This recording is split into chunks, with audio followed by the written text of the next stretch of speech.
Plus, the Fresh Maker. Now, if I didn't know any better, I'd say that you're looking at running for president again. Do it. Do it. Look at me. Do it. I will personally write you a campaign check now on behalf of this country, which does not want you to be president, but which badly wants you to run. I am officially running for President of the United States, and we are going to make our country great again. There's not going to be a President Donald Trump. I think that man will be president of the United States right about the time that spaceships come down filled with dinosaurs and red cake. Donald Trump has been saying that he will run for president as a Republican, which is surprising since I just assumed he was running as a joke. Donald Trump will not become president.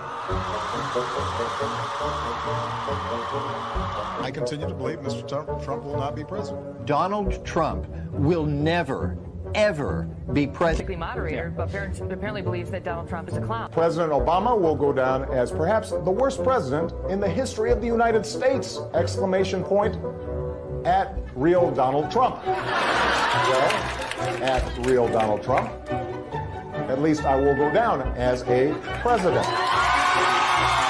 You're never going to be president of the United States by insulting your way to. Let's see, I'm at 42 and you're at 20. We have a key race alert right now. Donald Trump now has reached the number of delegates needed to clinch the Republican presidential nomination. So, right now, Mr. Trump, to answer your call for political honesty, I just want to say, you're not going to be president, all right? It's been fun.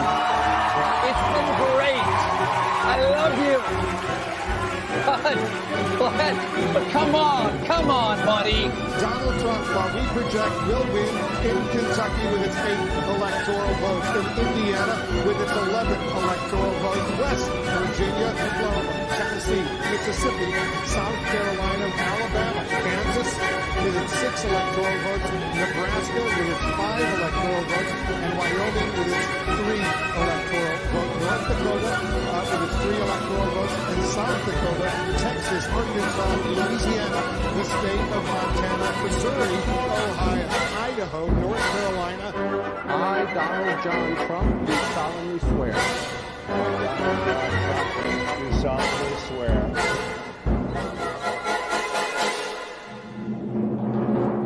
Together, we will make America great again.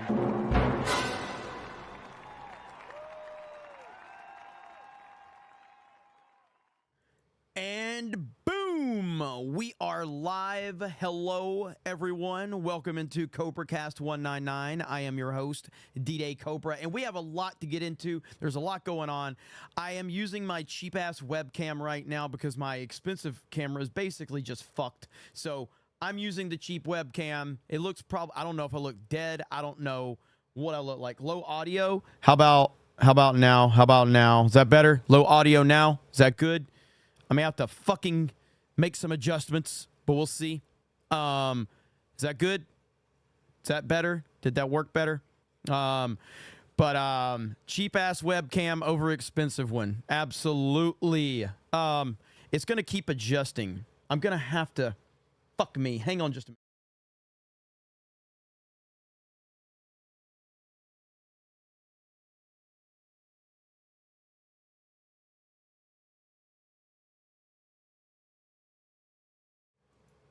Okay. Testing.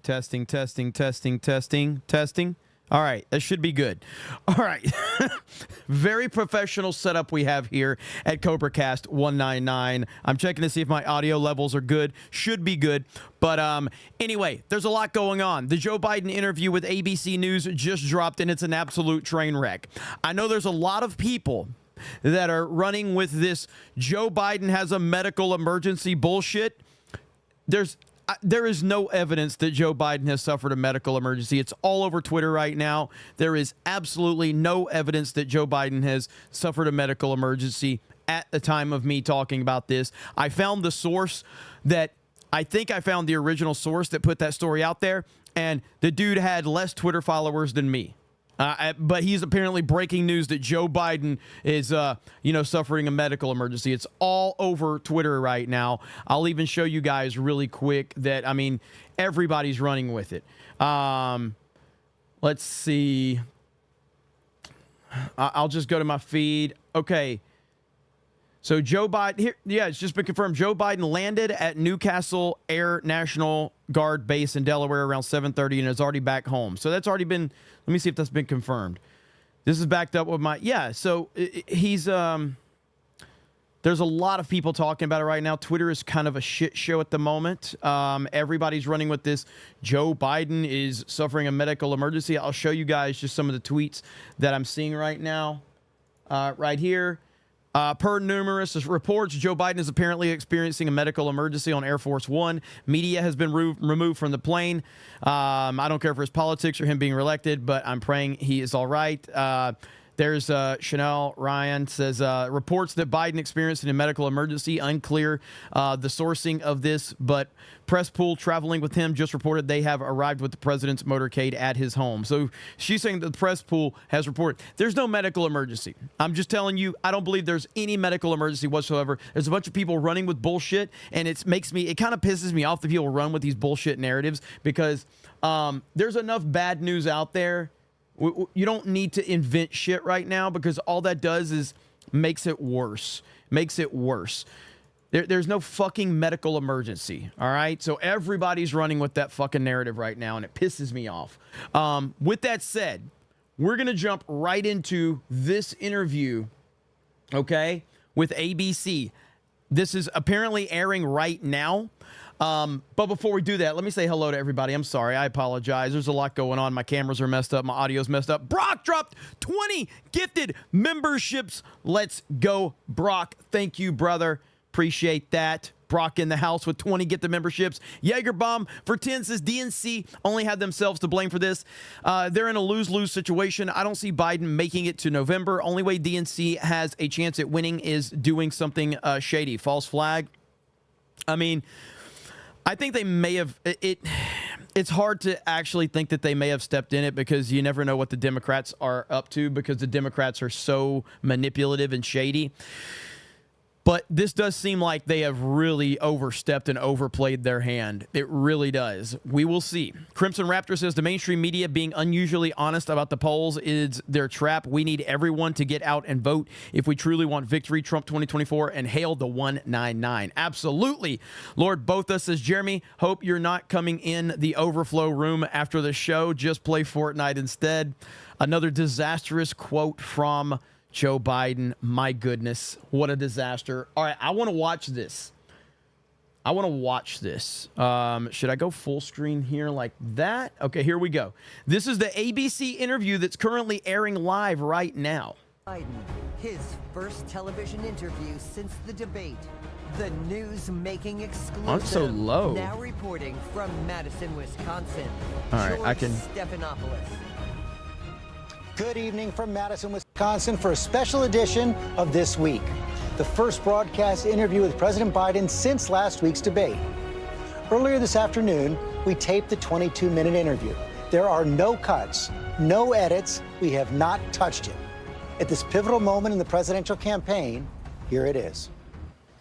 Mr. President, thank you for doing this. Thank you for having me. Let's start with the debate.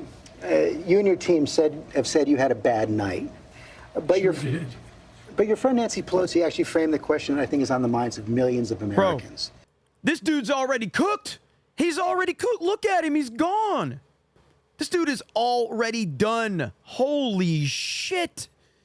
By the way, Jim Daniels with 20 gifted memberships. Thank you, brother. Welcome to the 199 and the Snake Pit. Was this a bad episode or the sign of a more serious condition? It was a bad episode. No indication of any serious condition. I was exhausted. I didn't listen to my instincts in terms of preparing, and I had a bad night. You know, you say you were exhausted, and this is an interview that's supposed to make him look good. He looks like he just woke up, and he's 100% orange. He's gone full orange, man. Just put the Trump hair on you at this point, bro. Holy crap. And I know you've said that before as well, but you came, and you did have a tough month, but you came home from Europe about 11 or 12 days before the debate, spent 6 days in Camp David. Why wasn't that enough rest time, enough recovery time? Because I was sick. I was feeling terrible. Matter of fact, the docs with me, I asked them, they did a COVID test because they were trying to figure out what was wrong. They did a test to see whether or not I had some infection, a virus. I didn't. They just had a really bad cold. And did you ever watch the debate afterwards? I don't think I did, no. Well, what I want to... You don't think you did? What do you mean you don't think? Did you watch the debate afterwards, Mr. President? That's a yes or no question. That's all you have to do is say yes or no. And he said, I don't think I did. Can somebody meme the, what is it from American Psycho when Patrick Bateman? I don't know. Maybe. I'm not sure. Remember that one? That's essentially his answer right there. Get at is, what were you experiencing as you were going through the debate? Did you know how badly it was going? Yeah, look, the whole way I prepared, nobody's fault, mine. Nobody's fault but mine. I prepared what I usually would do, sitting down, as I did come back with foreign leaders or the National Security Council, for explicit detail. And I realized about partway through that, I get quoted, the New York Times had me down at 10 points before the debate, 9 now, or whatever the hell it is. The fact of the matter is that I can't help but think, again, we're talking about the Disney-owned ABC. We're talking about a hack journalist that hates Donald Trump sitting across from him. We are talking about this is supposed to be presenting Joe Biden in the best possible way. And he looks and sounds terrible. And this is the best they can present to try and offset the disaster of the debate. Oh my goodness. The best thing they got going for him is the orange man bad tan. What I looked at is that he also lied 28 times. The way the debate ran, not my fault, nobody else's fault. No one else's fault. But it seemed like you were having trouble from the first question in, even before he spoke. Look at him. Well, I just had a bad night. We've had some bad interviews once in a while. I can't remember any, but I'm sure you did. I've had plenty.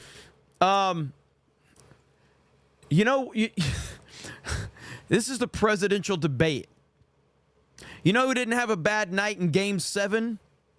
Michael Jordan doesn't have bad nights. You're the president of the United States of America, and you say that Donald Trump is the most evil human being that's ever existed, and we have to stop him for the sake of democracy so he doesn't become a dictator. Just had a bad night.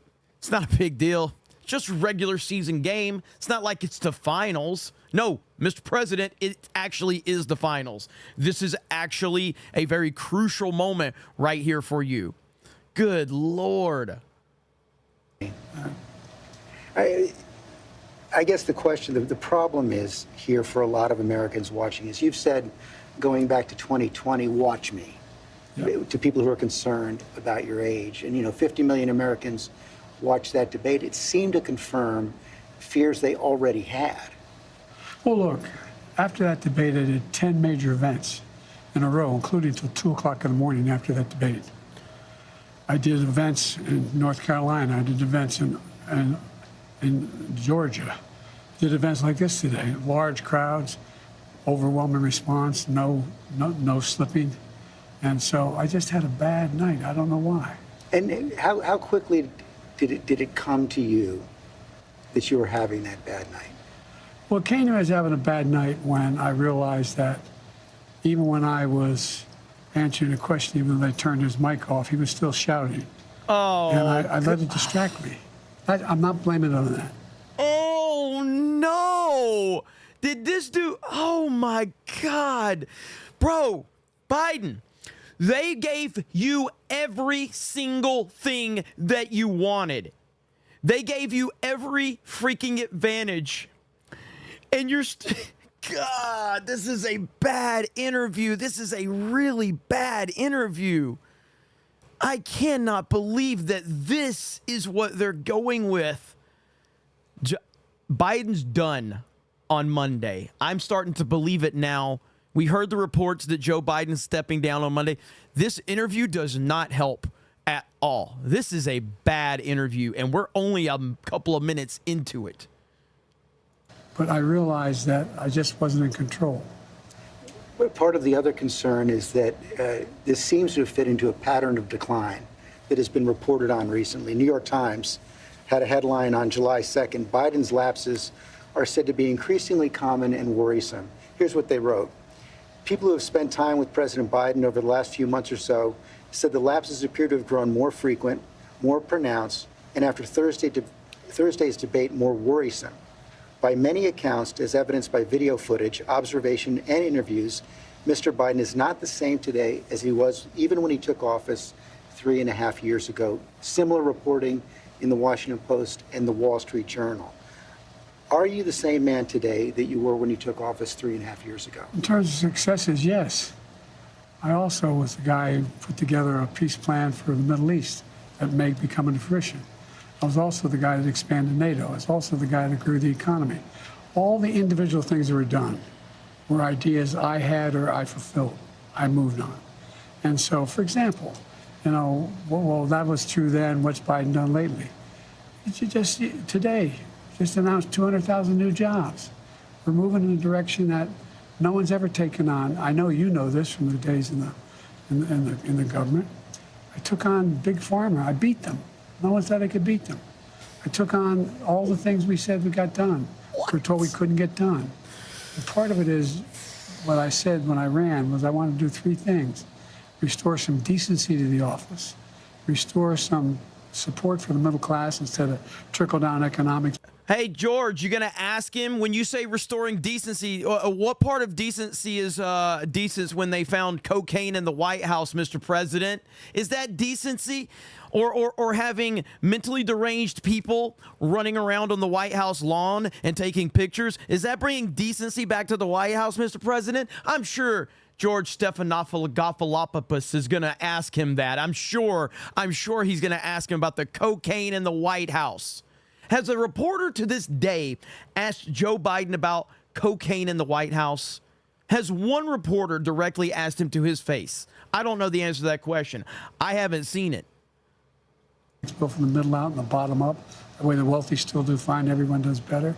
And unite the country. But what has all that work over the last 3.5 years cost you physically, mentally, emotionally? Well, I just think it cost me a really bad night, a bad run. But, you know... Whoa, hang on.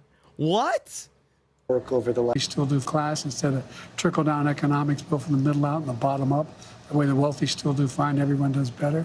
And unite the country. But what has all that work over the last 3.5 years cost you physically, mentally, emotionally?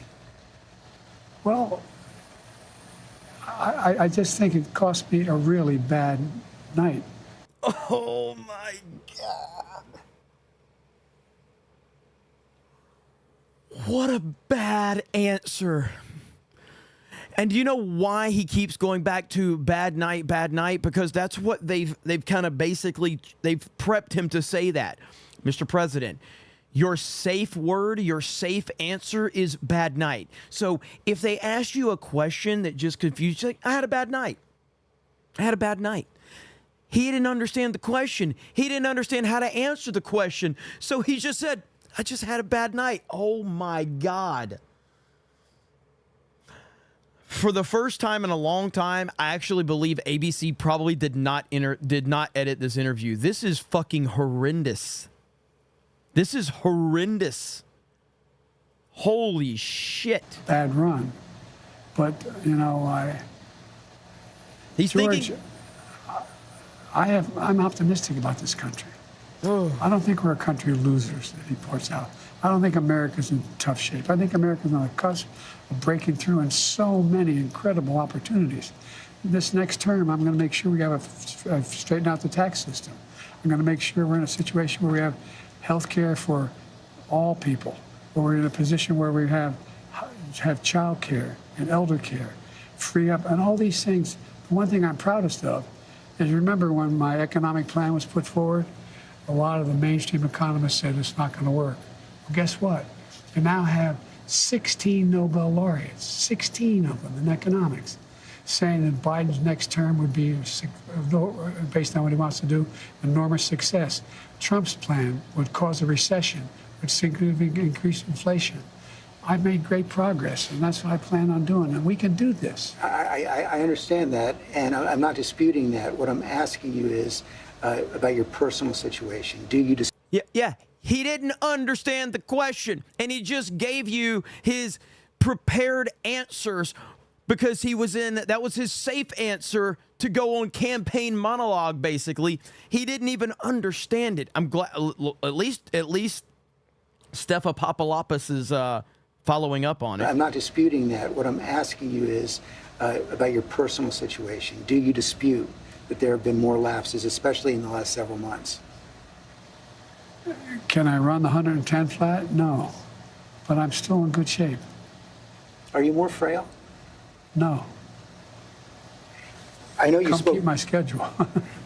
I know you spoke with your doctor after the debate. What did he say? He said, he just looked at me and said, "You're exhausted." He just looked at you. I have medical doctors travel me every. He just looked at me. He just looked at me and said, "You're exhausted." Oh my God. Again, I want to repeat what I've said many times. This interview was meant to take care of all the concerns about Joe Biden. This interview was supposed to be him in tip-top shape. This was the interview he was going to go, "Hey, folks, I'm not going anywhere. I'm here to the end. I'm fighting." I got to believe that the campaign's prancing him out here just to make him look worse and worse, because this is a horrible interview. Every president does, as you know. Medical doctors, some of the best in the world, travel me everywhere I go. I have an ongoing assessment of what I'm doing. They don't hesitate to tell me if they think there's something wrong. I know you said you have an ongoing assessment. Have you had a full neurological and cognitive evaluation? I get a full neurological test every day with me. And I've had a full physical. I had, I've been at Walter Reed for my physicals. Yes. The answer is I know your doctor said he consulted with a neurologist. I guess I'm asking a slightly different question. Have you had the specific cognitive tests?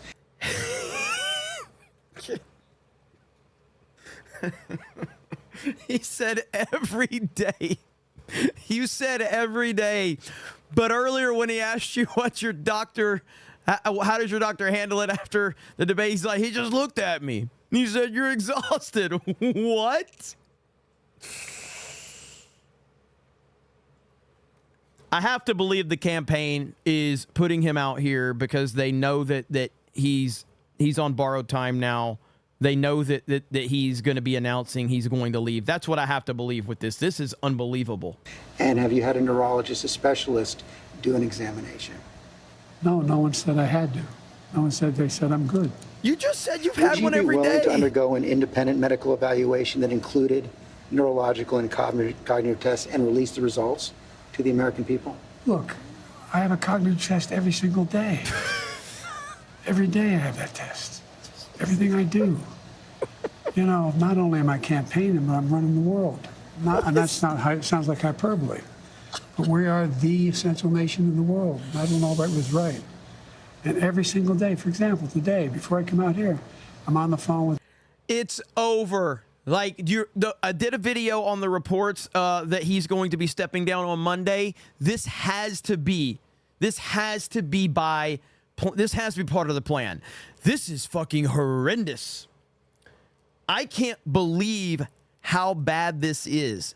And also, this just shows how much the media has protected him up to this point. Not that I needed to know that, not that you needed to know that, but it's obvious how much the media has protected this man and how the campaign has protected this man against what everything else that we've known. We've all known that this is who he's been for years, and they have protected him until that debate where he got completely exposed. Just a few weeks ago, Joe Scarborough sat there on MSNBC and said, "This is the best version of Biden I've ever seen. He's sharper than I've ever seen him." Absolutely insane, dude. Holy crap. It sounds like hyperbole, but we are the essential nation in the world. Madeleine Albright was right. And every single day, for example, today, before I come out here, I'm on the phone with the Prime Minister of, well, anyway, I shouldn't get into detail, but with Netanyahu. I'm on the phone with the new Prime Minister of England. I'm working on what we're doing with regard to... He forgot the Prime Minister's name. Oh my God.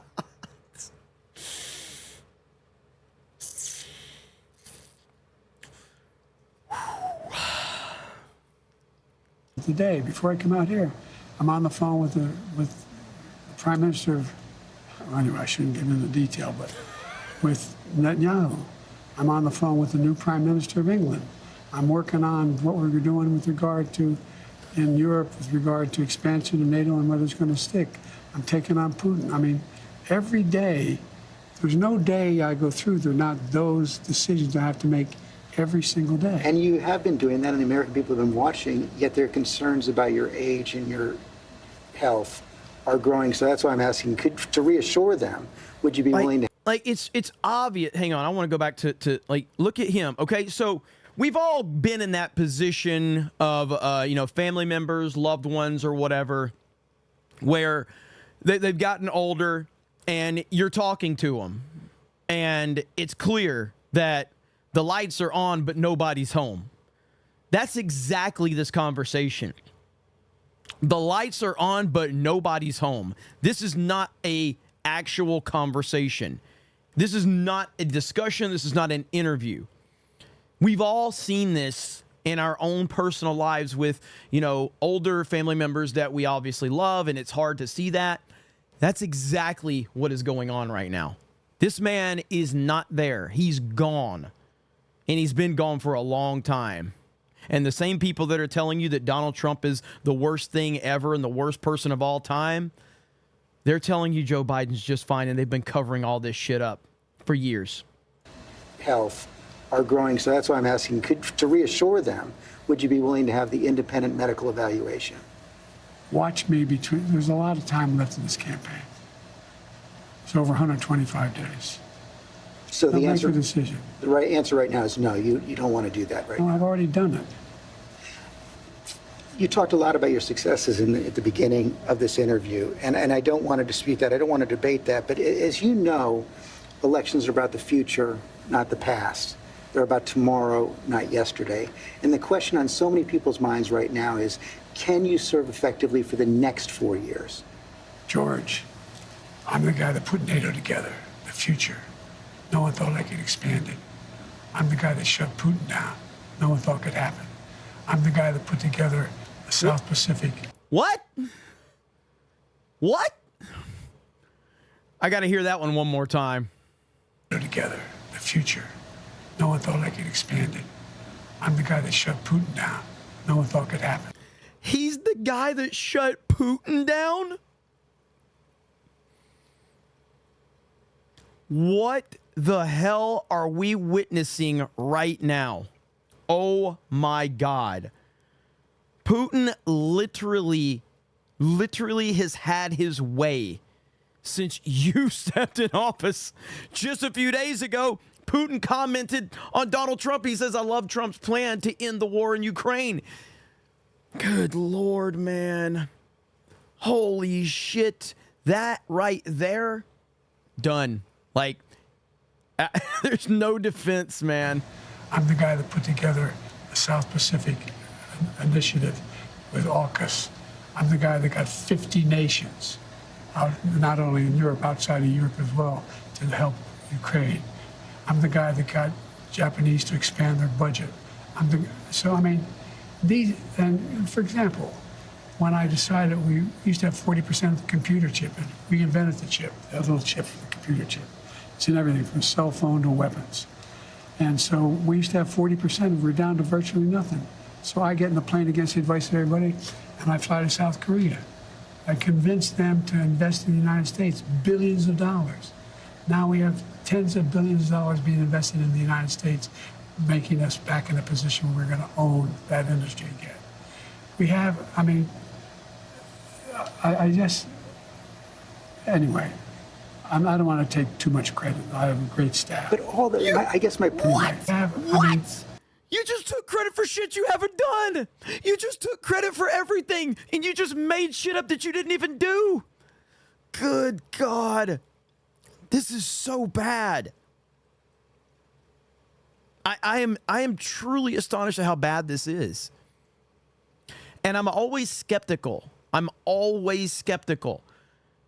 This is by design. I am refusing to believe that this was meant to make him look good. The longer this goes, I absolutely believe this is by design. They rolled him out here to make a fool of himself so that they can get rid of him sooner than later. There is no fucking way that I believe that they aren't in control of this.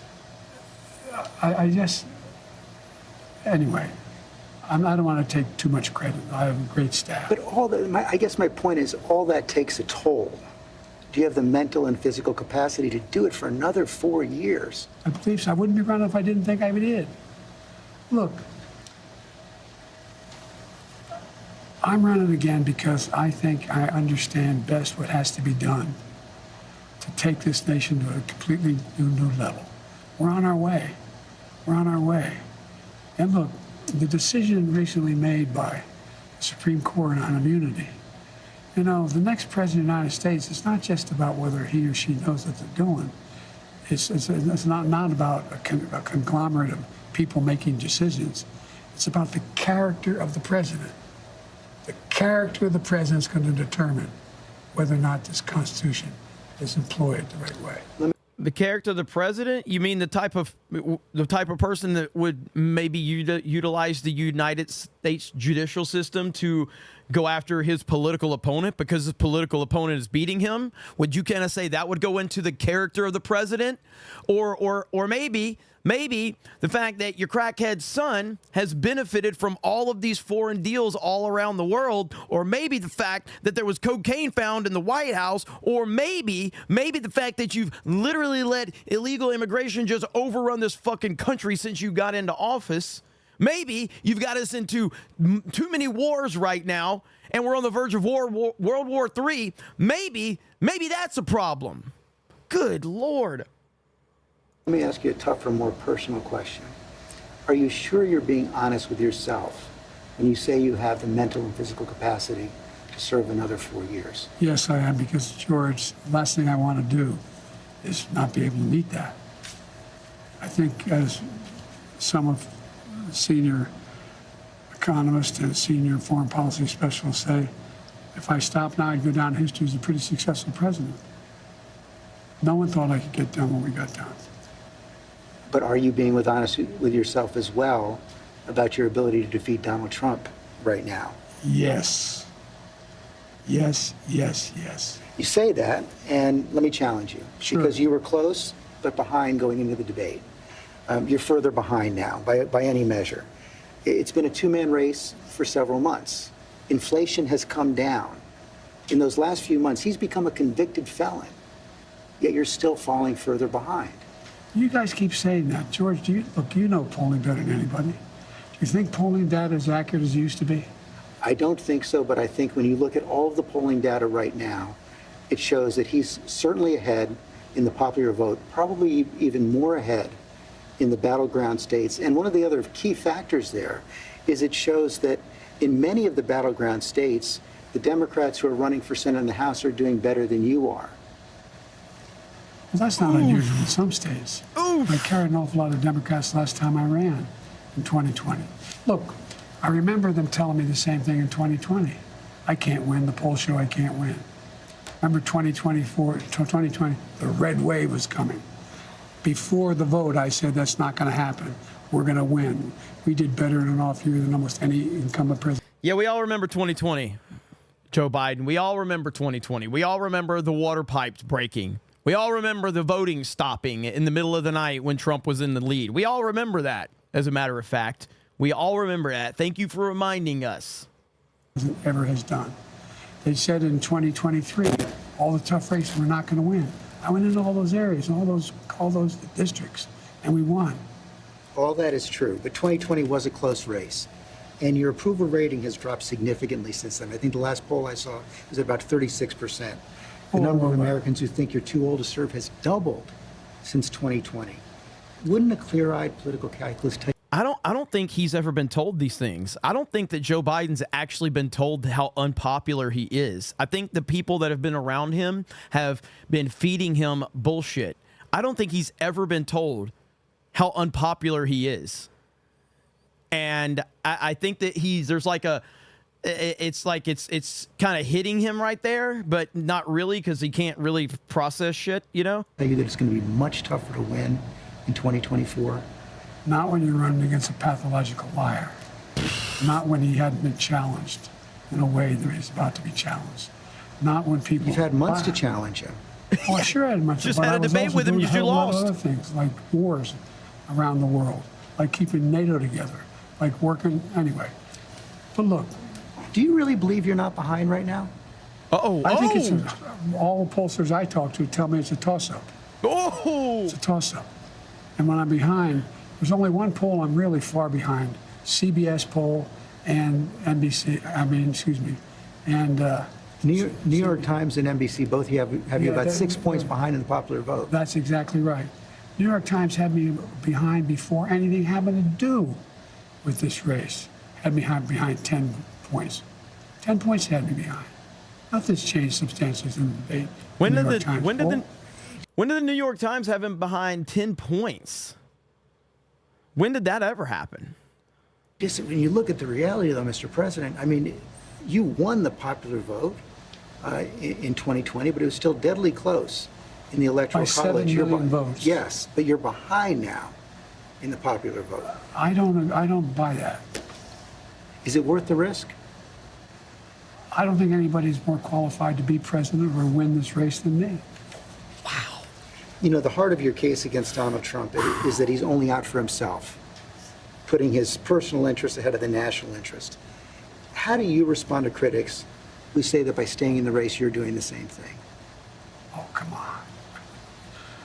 Well, I don't think those critics know what they're talking about. They're just wrong? It's wrong. Look, Trump is a pathological liar. Trump is, he is... Have you ever seen anything Trump did that benefited somebody else, not him? I can recall, not a lot of people know about this, Joe. Not a lot of people know about this, but I can recall Donald Trump being the president of the United States of America and literally every single American having a better life then than they do now. Yeah, I can recall that. I can recall that pretty clearly, Joe Biden. Holy shit. You can't answer, I know. I've questioned him and his allies as persistently as any journalist has. No, I know you have. I'm not being critical. Yeah. I'm not being critical. But look, I mean, the man is a congenital liar. As I said, they pointed out in that debate he lied 28 times the times, or whatever number, over 20 times. Talk about how good his economy was, how he brought down inflation, how this is a guy who, unlike only other president other than him is Hoover, lost more jobs than he created. This is a guy who told us to put bleach in our arms to deal with COVID, with over a million people died. This is a guy who talks about wanting to get rid of Did he say congenital? healthcare provision. I thought he said pathological. Did I miss that? He said pathological so many times. Who, unlike only other president other than him is Hoover, lost more jobs than he created. About how he's a liar. The man is a congenital liar. I thought he said. He's already said pathological so many times. Holy shit! I didn't catch that, chat, until you guys said something. Oh my God.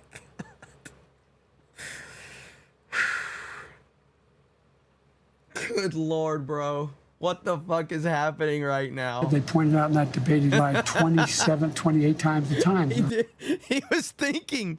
He's like, congenital liar. What? Being critical. But look, I mean. Watch. So he's thinking right here. So the talking points for him is you call Donald Trump a pathological liar.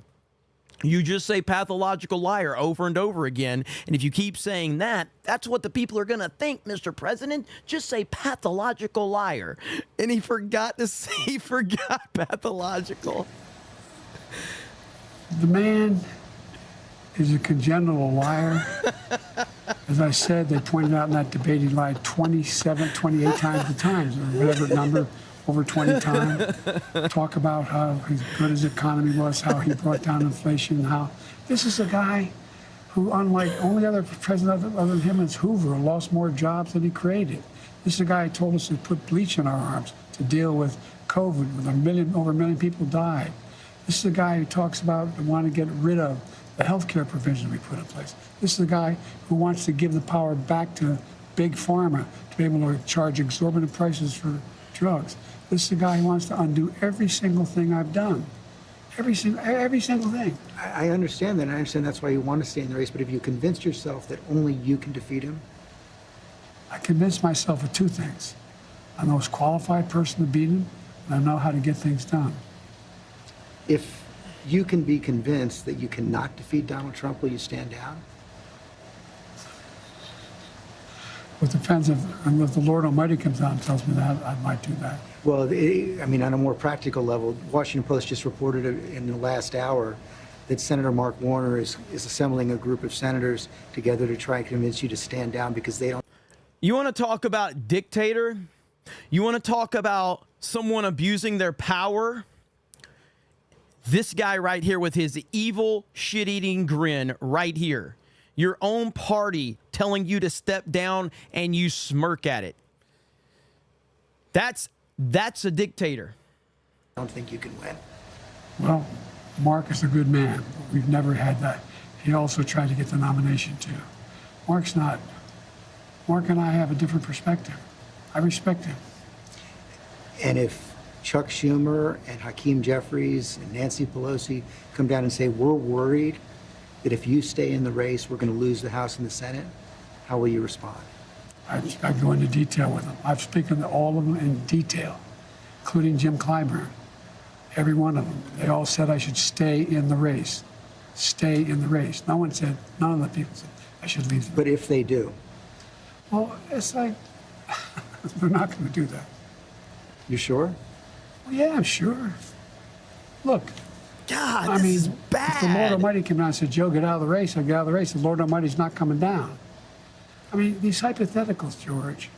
But it's not that hypothetical anymore. I grant that they have not requested the meeting. I'm going to give George Stephanopoulos some credit. I do think that he's being way easier than he truly should be, but he is keeping a good tone. And I'll be like, I don't judge anything based on what I'm going to think or what you're going to think or what anybody that follows this stuff is going to think. I judge this based on what people in the middle are going to think, what the normies are going to think. The normies are going to look at this and think, man, that guy asked him some really respectable questions, and he was being very respectful of the president, and the president pretty much bombed on every single question. And that's the way that I tend to approach these things, because me and you, like all of us, follow this stuff to the point where we already understand a lot of the nuance involved in all of it. But the normies don't. Normies see this interview, and George's questions are going to land perfectly from a normie standpoint, and they make Biden look terrible. They look terrible. But it's been reported. I met with them. I've met with a lot of these people. I've talked with them regularly. I had an hour conversation with Hakeem. I had more time with that than Jim Clyburn. I spent time with many hours off and on the last little bit with Chuck Schumer. It's not like I had all the governors. I agree that the Lord Almighty is not going to come down, but if you are told reliably from your allies, from your friends and supporters in the Democratic Party, in the House and the Senate, that they're concerned you're going to lose the House and the Senate if you stay in, what will you do? I'm not going to answer that question. Wow. It's not going to happen. Whoa, that's a bad answer. What's your plan to turn the campaign? The answer would be, George, I appreciate the question. And in a hypothetical sense, if some of the most trusted people in my cabinet and within our party were to come to me with very serious concerns, I would clearly listen to them and take their concerns into serious consideration. The fact that he just says, I'm not answering that question, fucking terrible. Fucking terrible soundbite for Joe right there. Woo! One more time. And again, the way Stephanopoulos set it up plays well for the normies. All the governors. I agree that the Lord Almighty is not going to come down, but if you are told reliably from your allies, from your friends and supporters in the Democratic Party, in the House and the Senate, that they're concerned you're going to lose the House and the Senate if you stay in, what will you do? I'm not going to answer that question. It's not going to happen. Woof. What's your plan to turn the campaign around? You saw it today. How many people do you get draw crowds like I drew today? You find me any more enthusiastic than today? Huh? I mean, I don't think you want to play the crowd game. Donald Trump can draw big crowds. There's no question about that. Oh my goodness. Holy shit. Holy shit. I was not expecting that. I was not expecting that. Holy crap. Holy crap. I'm not going to answer that question. It's not going to happen. What's your plan to turn the campaign around? You saw it today. How many people do you get draw crowds like I drew today? You find me any more enthusiastic than today? Huh? I mean, I don't think you want to play the crowd game. Donald Trump can draw big crowds. There's no question about that. You can draw a big crowd, but what does he say? Who does he have? I'm the guy supposedly in trouble. We raised $38 million within 4 days after this. We have over 1 million individual contributors. Individual contributors. Less than $200. I mean, I've not seen what you're proposing. You haven't seen the fall off in the polls. You haven't seen the reports of discontent in the Democratic Party, House Democrats, Senate Democrats. I've seen it from the press. You know, I've heard from dozens of your supporters over the last few days, and a variety of views, I grant you that. But the prevailing sentiment is this. They love you. And they will be forever grateful to you. That's bullshit. That's bullshit. For defeating Donald Trump in 2020. They think you've done a great job as president, a lot of the successes you outlined. But they are worried about you and the country. He was building him up to tear him down, though. Classic, let me build you up so I can tear you down method. So I do understand what he was doing there. Build you up to tear you down. For defeating Donald Trump in 2020. They think you've done a great job as president, a lot of the successes you outlined. But they are worried about you and the country, and they don't think you can win. They want you to go with grace, and they will cheer you if you do. What do you say to them? I say the vast majority are not where those folks are. I don't doubt there's some folks there. Have you ever seen a group at time when elected officials running for office aren't a little worried? Have you ever seen that? I've not. What? Same thing happened in 2020. What? Oh, Biden, I don't know, man. What's he going to do? He may bring me down. He may. Mr. President, I've never seen a president at 36% approval get reelected. Well, I don't believe that's my approval rate. That's not what our polls show. And if you stay in and Trump is elected and everything you're warning about comes to pass, how will you feel in January? I feel as long as I gave it my all and I did the goodest job as I know I can do. That's what this is about. Look, George, think of it this way. You've heard me say this before. I think the United States and the world is at an inflection point where the things that happen in the next several years are going to determine what the next 6, 7 decades look like. And who's going to be able to hold NATO together like me? who's going to be able to be in a position where I'm able to keep the Pacific Basin in a position where we're at least checkmating China now? Who's going to do that? Who has that reach? Who knows all these? We're going to have, I guess, a good way to judge me is you're going to have now the NATO conference here in the United States next week. Come listen. See what they say. Mr. President, thanks for your time. Thank you.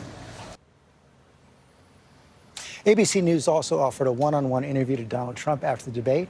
He declined. Damn right. Let's bring in our political team for what they're hearing. Let me start out with our chief Washington correspondent. All right, I want to read a couple super chats, and then I want to hear what the panel has to say here, because I want to hear if there's, again, the media's reaction to this is crucial. The media's reaction to this is going to be crucial. We got a 50 from Munchie Ninja. Says Jeremy, KIS, a congenital fig. Trump 2024. I think you meant is, but you put K in front of it. But I hear what you're saying, brother. Thank you for the 50. Hayden Wayne for 50 says Biden is out. Gavin in the wings. I bought a desk for home, an additional monitor, made a Steam account so I can play some games with people. I think I'm actually moving onto the internet now. Starlink coming soon for work. Then a Meta PC laptop. Let's freaking go. Use that promo code 199 Meta PCs, and you will be supporting Geeks and Gamers. Hayden, I'm looking forward to seeing what you're putting together, brother. That is awesome to hear. There's a lot, dude. This is a perfect time to get involved in it right now, man. There's so much content out there. Let me see. And I appreciate you guys. I see we have a big audience here, so I really appreciate you guys being here. Jim Daniels for 20 says, every day, every day, every day. It was February, Pierre says, but it was every day. It was every day. It was every day. Oh, my effing God. Thank you, Jim Daniels. And Ryan, the guy says, Trump never said drink bleach. He asked if there was a way to use UV light to attack the C virus in a similar way that bleach kills the virus outside of the body. They keep trying to gaslight. Well, that's what they keep doing, 1,000%. So right here, this is going to be their debrief, and I'm interested to hear the debrief because what was my biggest thing that threw me for a loop after the debate? It was the reaction from the media. It was the reaction from the media because I was like, what is going on? Like, how in the world is the media doing this? I expected Biden to be bad, but I didn't expect the media to turn on him. Now I want to see what ABC News panel has to say about that disaster. That interview was worse than his debate performance. It probably won't be looked at in the same light because there won't be as many eyes on it. But if you're just like comparing direct interview to direct performance on the debate stage, that was worse. Correspondent John Carl, and John, you watched the interview. You've been talking to people all across Washington. What are you hearing?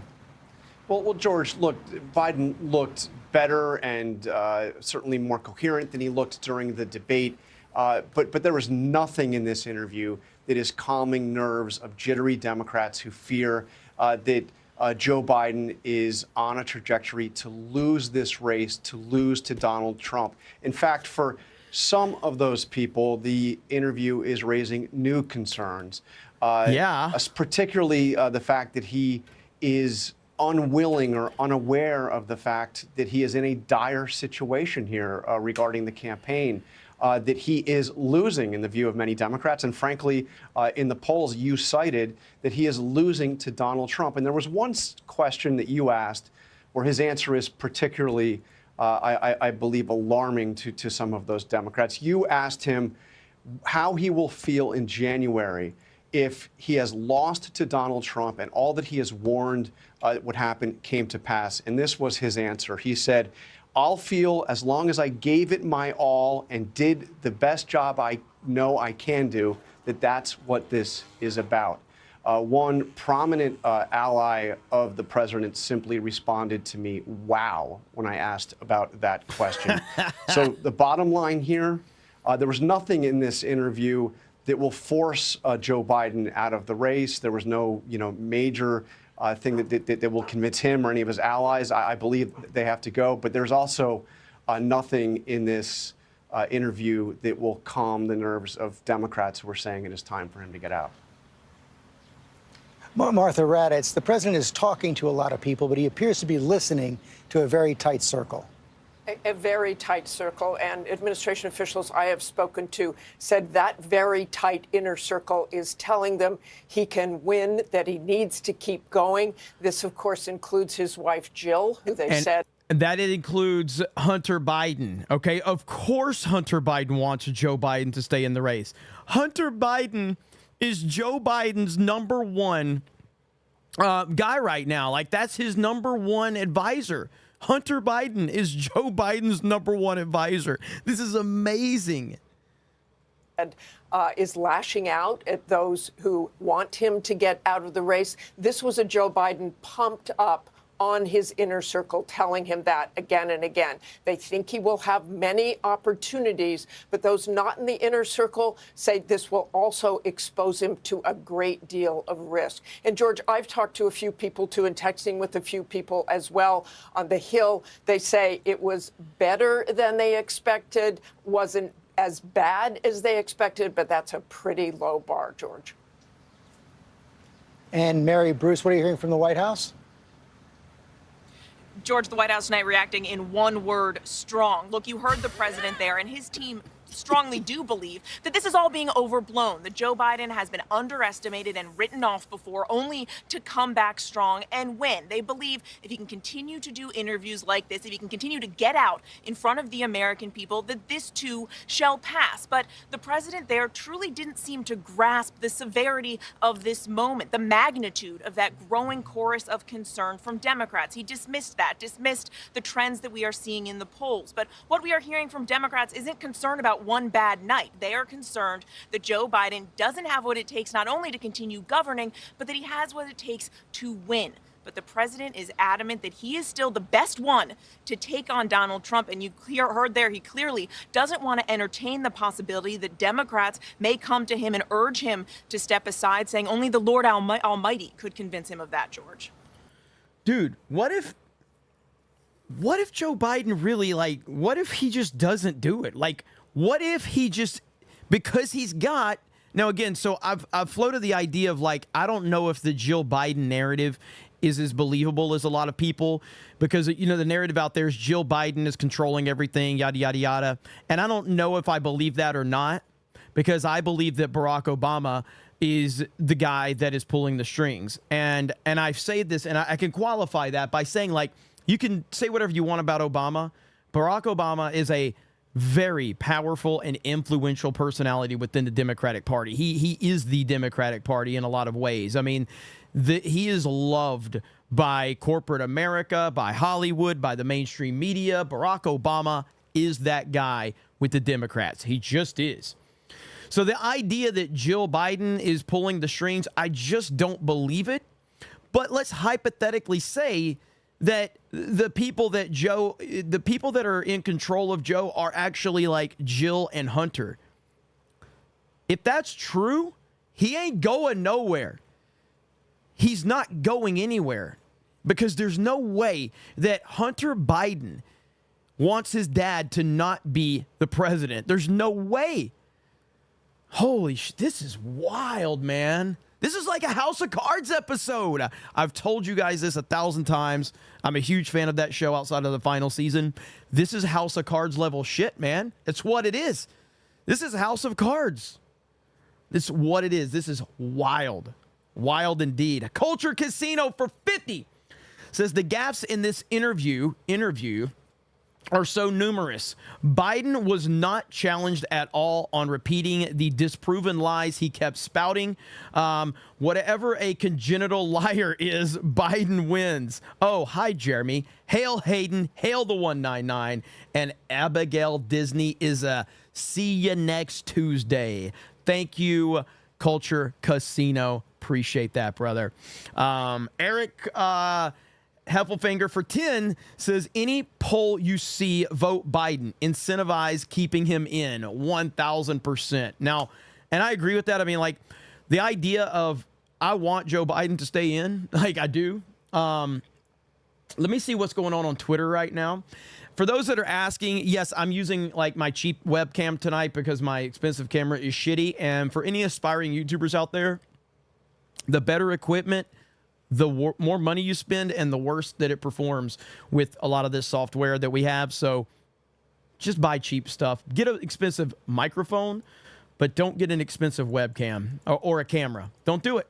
Don't do it. Okay, let's see here. So we're still seeing a lot of this stuff going on social media. I'm trying to see what this reaction is. Wait a minute. What? What are they doing? I don't know what congenital means, but they tweeted that. Do I have to look up what congenital liar means? They tweeted it. I don't even know what congenital means. What does it mean? Can somebody tell me what it means? I don't even know what it means. Congenital liar means a born liar. Okay, all right. Well, I never knew that. And why did he say pathological like 4 times before then? Still doesn't. I don't think he meant to say that. I don't believe he meant to say that. Jeremy learning words again. All right, let's see. So there's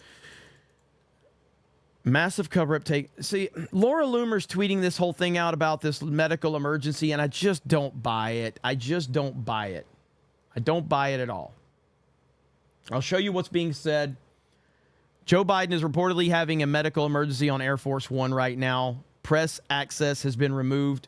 She tweeted this out a couple of hours ago. I don't believe that this is happening, but I'm looking to see if there's more information. All right. Let's see here. Seeing if there's any updates right now. I've got a bunch of Joe Biden crap on my news feed. What is Benny or ALX saying right now? Let's see what those guys are saying about it. Well, here you go. ALX tweets this out right here. There is no medical emergency on Air Force One. Biden landed back in Delaware around 7:30 and is now at home in Wilmington. Here is footage of Joe Biden landing in Delaware. Yeah.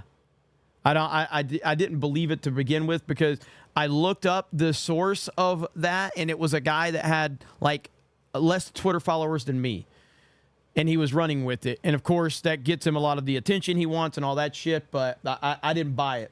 I didn't buy it from the moment that I heard that it was a thing. So that was a really, really bad interview from Joe Biden.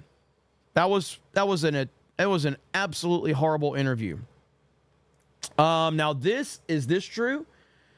Biden campaign has just canceled a fundraiser scheduled this month in Wisconsin, and several other events across the country are on the chopping block as well, according to the New York Times.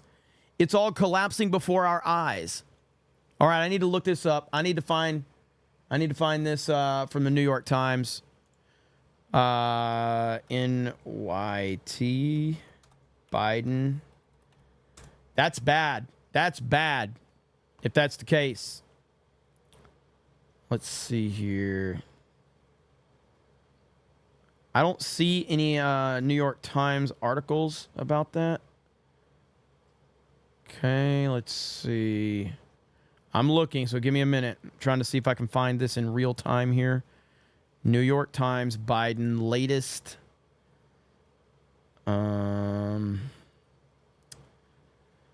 He said it was from the New York Times, but I'm not seeing that. Eric or Hailstorm, if you guys find a New York Times link that's telling us that he's canceled multiple fundraisers, then I'd love to see that. But a lot of these guys put this stuff out there, but they don't actually source it to anything. And look, I get it, man. You getting traction on Twitter and you're getting paid. I get it, but a lot of it's annoying because some of it just doesn't turn out to be legit. So before I run with that for sure, we're going to see if we can find an actual link to the New York Times. Let's see. Canceled fundraisers. I don't see any of the sources that I normally follow talking about that. But I'm looking. So we'll look and see if we can keep an eye out on that. But in terms of the medical emergency, I'm calling bullshit. I don't believe it. And I guess we will see if more information comes out about it. But I don't buy it because the person that originally sourced it, not somebody that looks like somebody that has a lot of access.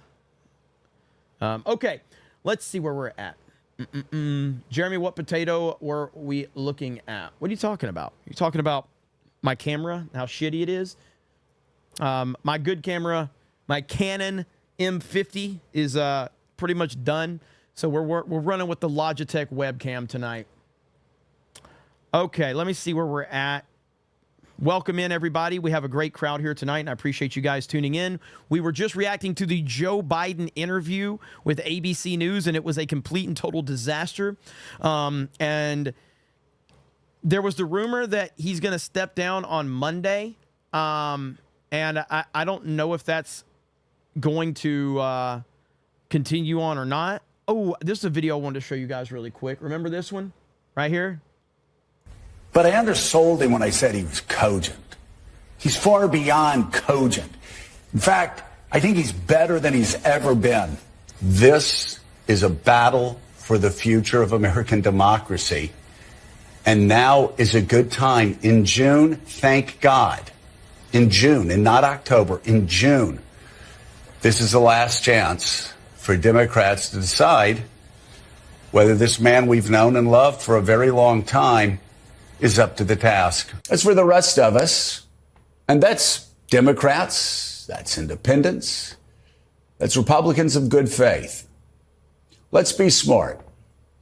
Let's take a deep breath, and let's understand it's only July the 5th. Such an historic decision should not be made in haste. What a horrible, horrible person Joe Scarborough is. You can look up some information on Joe Scarborough, see what type of person he is. Let's see here. Looking up some stuff really quick. You said Nate Silver just made a tweet. Let's see. I'm looking to see what this tweet is. Okay, here we go. Nate Silver, 538. You could debate the exact order, but right now we're about halfway up this ladder. All the way leading to the 25th Amendment. Whoo! There's, I don't want to say zero chance, but I am very close to that. There's zero chance that Joe Biden is the nominee. Like it seems obvious at this point in time. I mean, there's only one person that, if you want to believe the polling, there's only one person that competes with Trump, and it's Big Mike. Big Mike's the only one. So, let's see here. Trying to find, there was another one I wanted to show you guys really quickly. I'm looking for my bookmarks really quick. Yeah, so, I mean, I'm fine with Kamala being their, I'm fine if they want to bring Kamala in and be the nominee. I think that's great. I think that's fantastic, actually. Look at these numbers right here. I mean, right here. This is the Real Clear Politics polling averages in swing states. Trump up 47, nearly 48% over 44.6. He's up in Michigan. He's up in Wisconsin. He's up in Arizona. He's up in Georgia. He's up in Nevada. He's up in North Carolina. Polymarket odds have a 61%. Electoral College, based on the odds, has it at 312. So that's where we are right now. None of this is going to end well, but we cannot get complacent.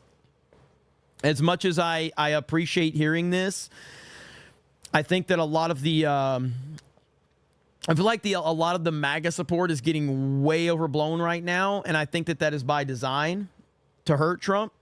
That's what I think, and I don't like it. So I'm hoping that people can catch on quickly about that, because yeah, man, the momentum is insane right now, and there's way too much good news for President Trump, and that bothers me. Okay. I don't know what I'm about to watch, but we're going to watch it for the first time here together. I don't know if got to be careful here. All right. If you saw Biden today, here we go. Gates of. Oh, yeah, it's got music in it. I'm going to come to the overflow room. I've been really trying.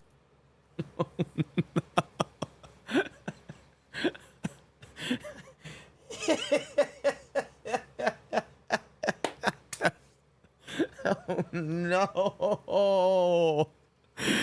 No.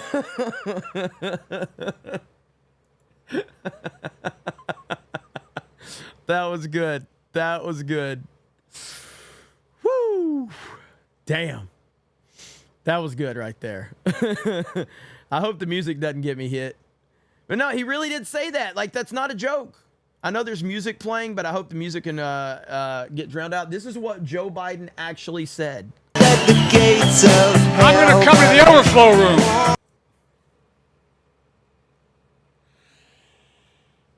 Good Lord, man. What is happening? What is happening?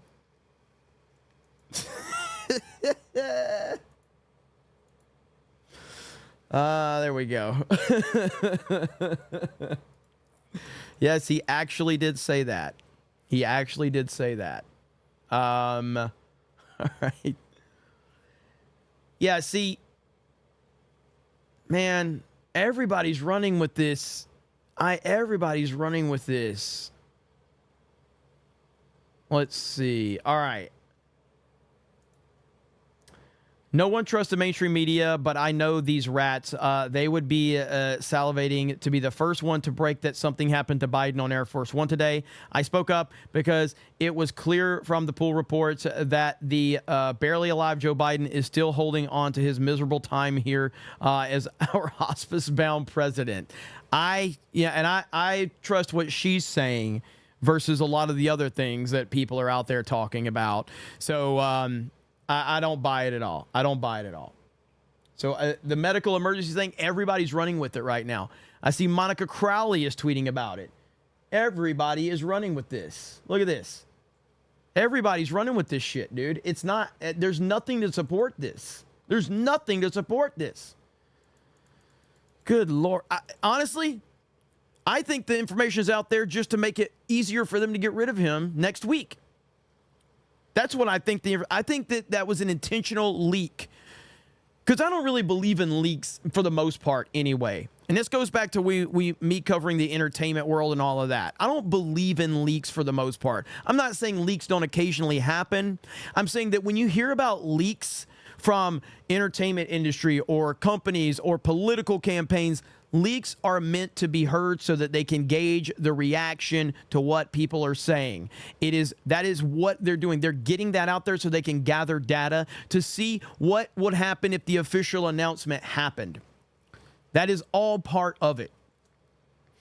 So if anything, I believe that this is them just leaking that information out there just to see, like, oh, what would happen if, how's the reaction if people think Joe's gone? That's it. Okay. And I'm still seeing if there's any other. Oh, so did Biden say he would? No way. No way. Did Biden say he would? So Trump challenged Biden to another debate.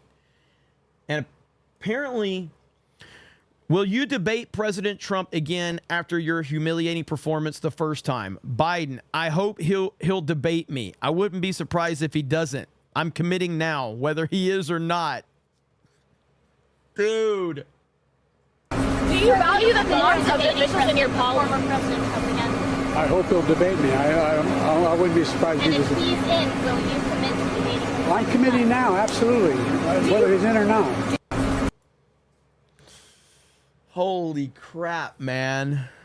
What in the hell is happening? This dude thinks he won. My gosh. This is amazing. This is amazing. I truly can't believe it. All right. I'm still looking for information on this this campaign or this fundraiser getting canceled, but I haven't seen anything yet on that, and I'm looking forward to it, but I don't see anything.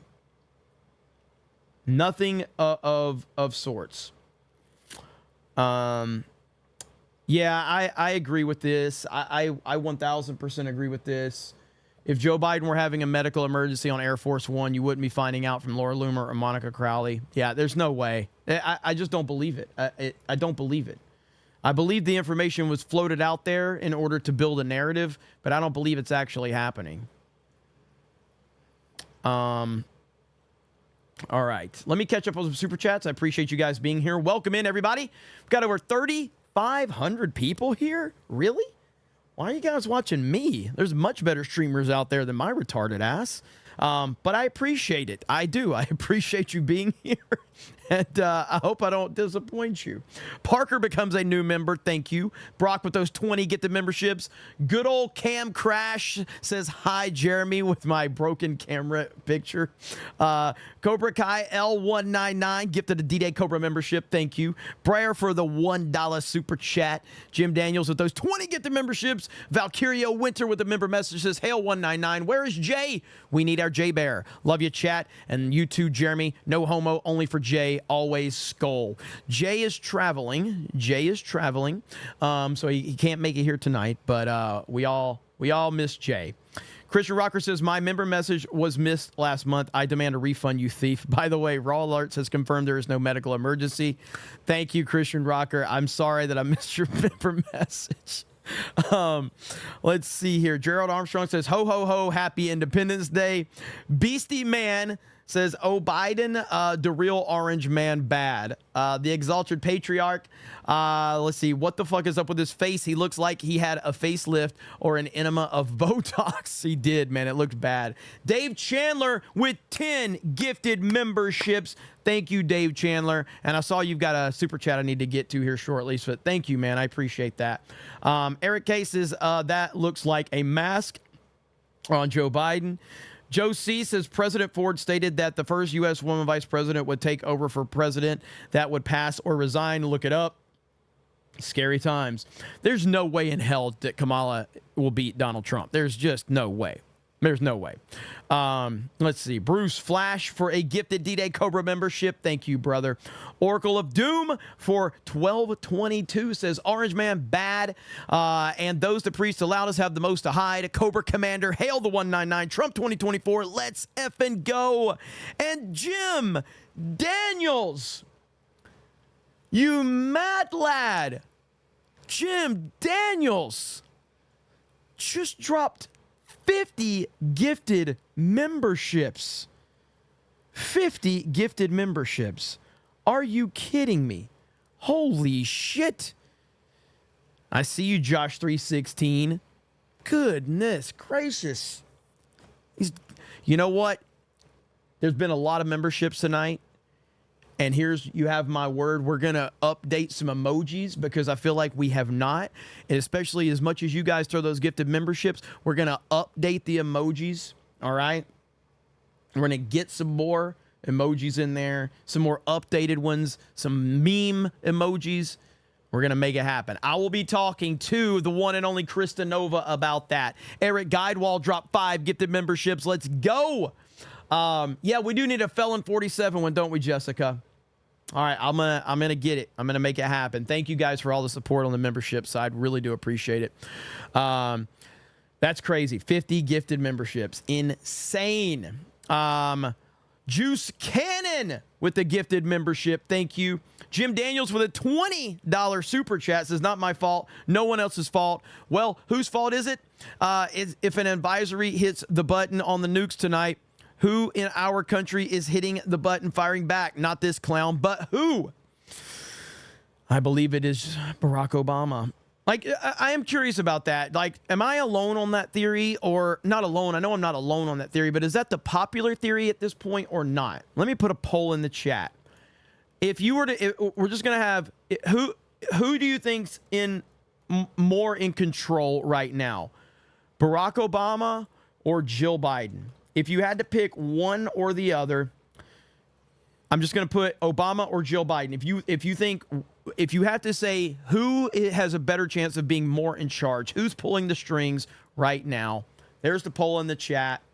I just think it's Barack Obama. I think a lot of the reports about Jill Biden being an influential figure, I think that's meant to take the attention off of Obama, but I could be wrong. I guess we'll see.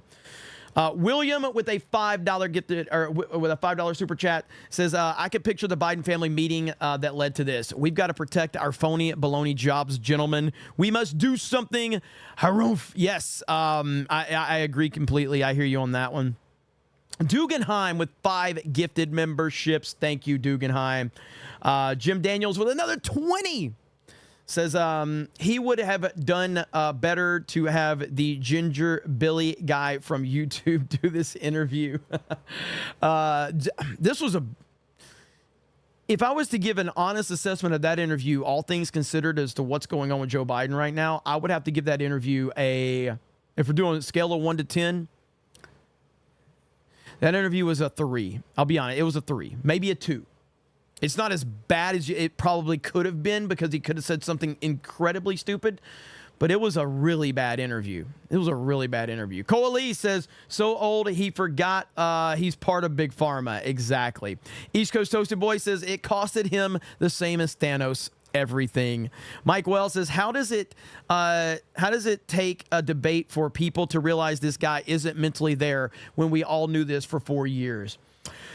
And that's where it's a great question, Mike.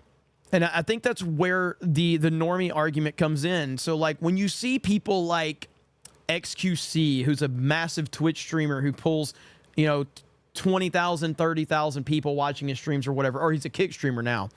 But when you see somebody like XQC roasting Joe Biden and laughing at his dementia and laughing at the fact that he has no idea what he's talking about, you had a lot of normies that just weren't paying attention. And a lot of people saw this on the national stage, and that's where they lost the narrative. They lost the narrative at that point in time. So I think that's where a lot of it came from. The media has known all along, obviously, and the powers that be have known all along, and they've been covering it up. But that debate exposed them so bad that they could not cover it up anymore.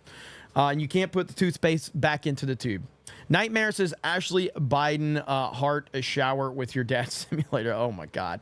The Exalted Patriarch says, bring respect back to the White House like a Dem aide filming fig porn in the congressional hearing room. Exactly. You think we forgot about that one, Joe Biden? Joe Biden's run has been a complete embarrassment for our country. Love Dogs for 50 says Wisconsin Supreme Court canceled the ruling that prevented the use of mail-in drop boxes for the state. Here comes the cheating. We must not be complacent. Absolutely. Thank you, Love Dogs. And last time I streamed, I was asking if you were still here because I was catching up on your chats, and you're like, you didn't read my chat. So thank you. I appreciate you. And I didn't forget you from last stream either. So just wanted you to know that.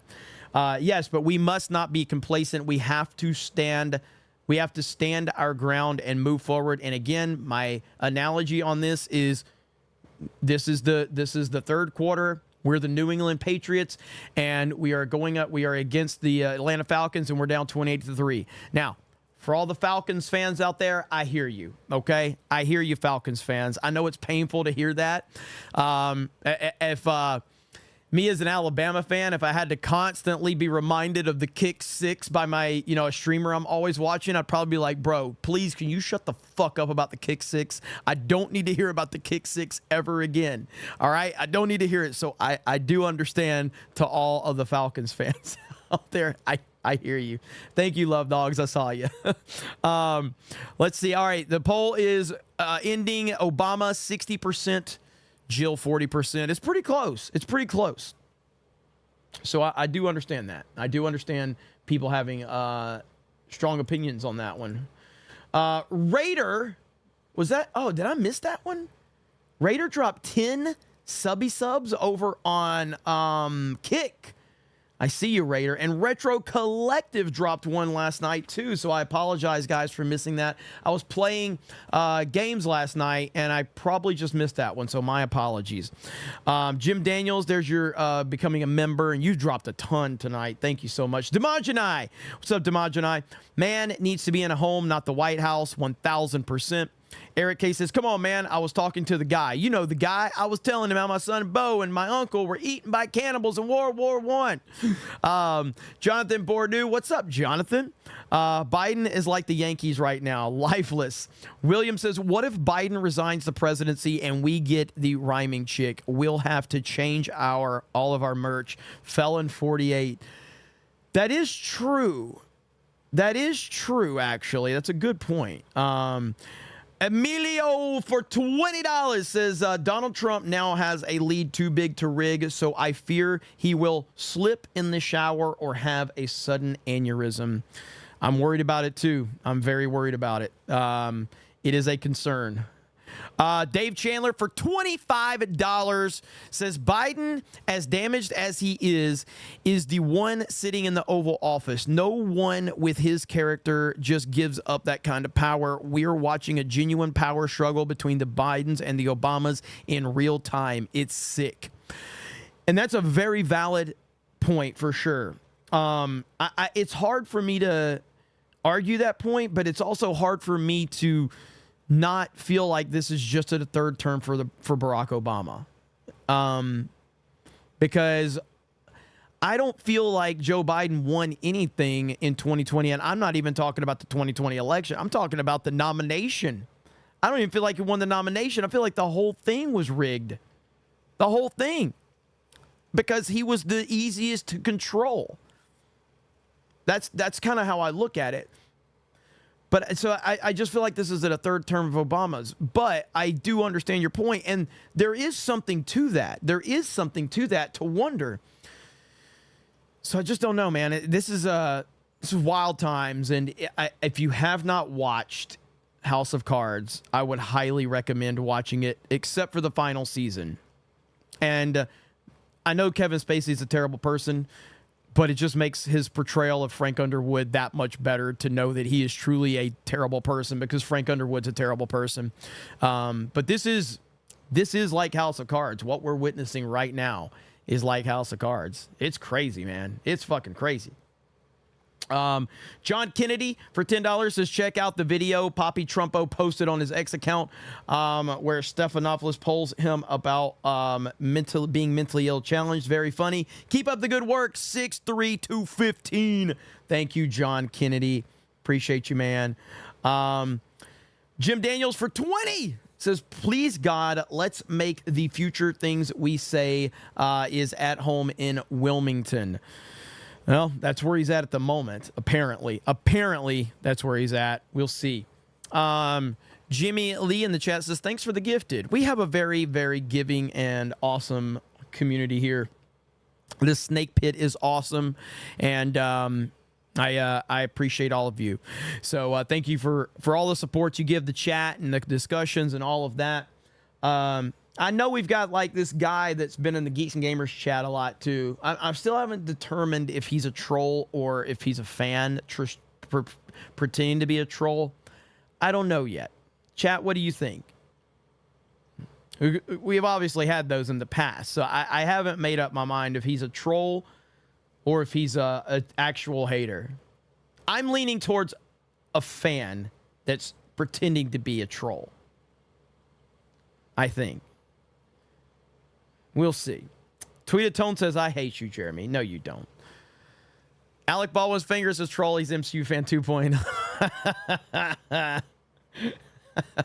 We'll see. We'll see. Eric K says, Biden's voice is cracking up more than Jeremy after the gay cruise. Ira Brownridge says, the people behind the earpiece is losing their minds. He's just rambling stuff now. Let's see. B_. Grows says Biden got no credibility. Crazy Clown Town says, after watching Jeff Dunham's recent video about the debate, I can confirm that Jeff has the real Biden. As is Wonky Eyebrow says, FNT on Rumble was fun. Hail Jeremy and hail the 199. Yes, new changes coming for happening for FNT. Hey, look, today on Geeks and Gamers, we had our first ad read. Everybody didn't abandon us, so I think it's okay. But I had told you guys that, and I'll just say this. Here's what I'll say. So I try to be as transparent as I can. I told you I turned down an ad read from another company. That one was significantly more money than anything I'm doing right now. But I could not take anything from BetterHelp. I couldn't do it. I could not do the BetterHelp one, man. And they offered a fuck ton of money, but I just couldn't do it. So that's that. Sally Ito with 5 D-Day Cobra memberships. Thank you. Hermino says, you see how bright his eyes are? He is drugged. Yeah. Raid Shadow, bro, I will 1000% do a Raid Shadow Legends read just to meme on it. Let's see. Jim Daniels, did I get that one? No, I didn't. Jim Daniels for 20 says, don't underestimate what he just said. He just said that Donald Trump doesn't know what is about to hit him, which means another wave of Democratic bullshit. And this is what it never makes sense to me that I'll never be able to fully comprehend how it is that Donald Trump is able to overcome everything that has been thrown his way. It really is hard to believe. It really is. The dude he's only human. He's a flawed human being just like every single one of us. And this dude is getting attacked more than any person that has ever been attacked in our lifetime. And he just keeps moving forward. And it's truly amazing. It's truly amazing that he is able to do this, man. It really is. But yeah, man, I'm astonished by watching it, and I wonder how much longer Trump can keep it up. But apparently, he can just keep moving forward, man. He really can. Let me see. Jet says, hail the 199, and to us lurkers in the chat who are here every day but aren't in the chat much. Thank you, Jet. Appreciate that. And yeah, there's a lot of people that will lurk and not comment, and I appreciate you being here. I'm a lurker in certain chats, and I was over the years before I got into the YouTube stuff in terms of making content. So I see you, Chad Layton, with that membership. Yeah, so if you're a lurker, we appreciate you being here, and I get it. And a lot of people just want to watch and not comment and not get involved in the discussion, and I totally get that. I totally get it. Nightmare says, there's the poop face. Jim Daniels for $100. Holy shit. Agree. Move forward with the American flag. Holy crap. Jim. I got to plug up my phone really quick. Jim. You mad lad. Holy crap. Thank you. Jeez. It's a lot of support, man. I must be doing something right, okay? I must be doing something right, okay? Jeez. It's amazing. By the way, I hear bad weather in my area, so we'll see what happens. Hope everything holds up. Typically, I don't have much of a problem here in Picola, but we'll see. Jim is crushing it tonight. Dan Wood says, let's see, the bronzer is killing me. Michael Lacoste says, D-Day Cobra at the RNC should be fun, and it's even better that Trump won't be in jail. Have fun. Thank you. Yes, if you missed my announcement, I will be at the RNC in a few weeks, and I will have press credentials. And I was not even, I wasn't trying to get anything. And obviously a person that a lot of you know connected me and made it happen. And so I'll be there all week, and it's going to be a lot of fun, and we're going to try to do as much coverage as we can. I'll try to live stream as much as I possibly can. Try to give you some IRL stuff, and it's gonna be funny. It's gonna be fun, and it's funny that I'm there, and I'll actually probably be wearing decent clothes. I'm probably not gonna go in. I don't know if I'll have my hoodie on or not. I actually might wear some decent clothes. Okay, I might. We'll see. I haven't decided yet. Let's see. I got that Munchie Ninja for 50. Thank you. Anne says, easy dementia test. Draw a clock face. He can't. No, he can't. Dave Chandler for 20. Let's see. I love the Machiavellian plot in the background, but I really believe the reason they put him out there, this is all they have. Kamala's awful. They don't have a bench to call on, and Michelle doesn't want the job. It's probably true, man. I mean, all we could do is speculate based on the information we have and based on what we've seen. And it is a real possibility. It's a possibility that they truly are screwed. It's a possibility they truly don't have a plan like some of us, myself included, figured that they had. But I'm still going to lean on the side of, I mean, all I can do, I want to be clear what I'm going to say here. We are on YouTube, so I'm just going to be speaking as an individual with an opinion. I am not making any statements of facts. I am simply just giving my opinion based on what I saw with my own two eyes. So the reason that I feel that they have such a well-oiled machine and they have a plan is because I actually watched with my own two eyes the pandemic happen. That all happened, and it was by design, in my humble opinion.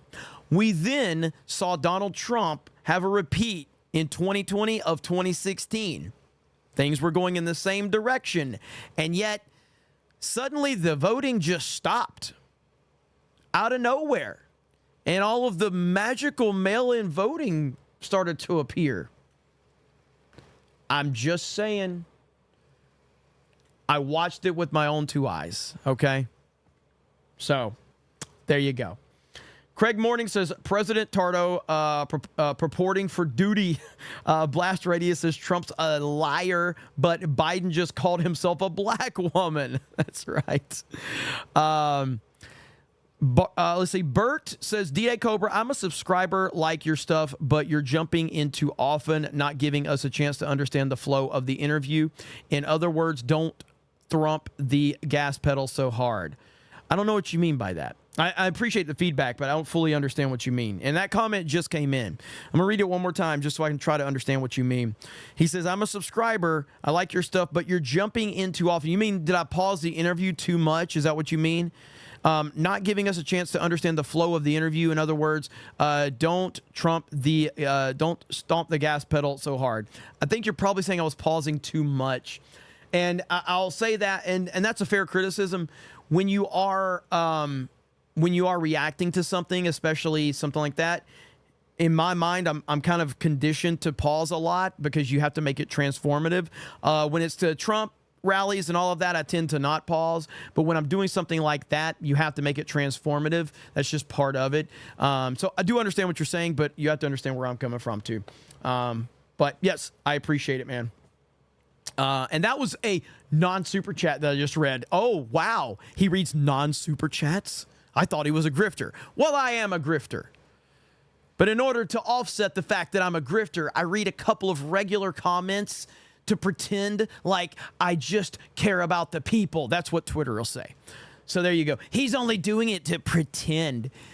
He never reads super chat. He never reads anything but super chats. And then I read something not super chat, and they're like, well, he's only doing that to pretend that he cares. What the fuck do you want from me? I'm gonna go full. What's his name? From Fast and Furious. The what more do you want from me? What was that? Tyrese. Is it Tyrese? I think it was Tyrese. But yeah. All right. Tinhead says a pathological liar. A pathological liar like Biden calling Trump a pathological liar is a leper trying to judge a beauty contest. What the fuck? Absolutely.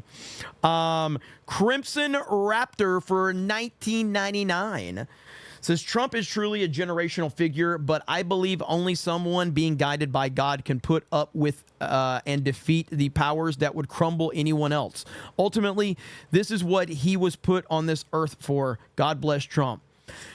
Yeah, I mean, I don't disagree with you, and I've actually alluded to that a few times where, I mean, I try to be a pretty level-headed person and a pretty, I try to approach things in the most level-headed way possible if I can. I have my own biases and my own thoughts and beliefs and everything like that. And we all know that Donald Trump is a flawed human being, and no one's trying to say that he isn't. He's a very flawed human being, just like I am, just like you are, and just like everyone else on the internet, and especially the ones that preach the loudest. They're the most flawed human beings. So every single person walking this earth has their flaws, some worse than others, and that's something that they will have to take up with their maker when the time comes. But we're all flawed, and anyone that says any different's a fucking moron. With that said, I look at everything as logically as I can, and I don't understand how Trump deals with what he deals with. Like, I just don't understand it. I don't think I can ever comprehend it. So the only logical answer is that he's being guided by something more powerful than all of us. That's the only logical answer that I can come up with.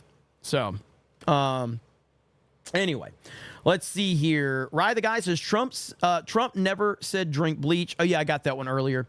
Philip Butler with the 199. Thank you. Blast Radius says Biden's new slogan is "If you don't vote for me, I ain't black." Lord Botha says Biden, the Lord Almighty, ain't coming down. Breaking new: Biden has Air Force One medical emergency.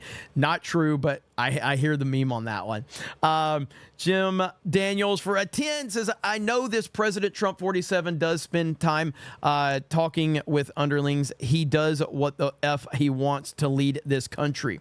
Yeah, it's just like that. Let me play this really quickly. It's just like that. That video the other day that I played. Let's see. All right, who's Newswire? I don't know who Newswire is.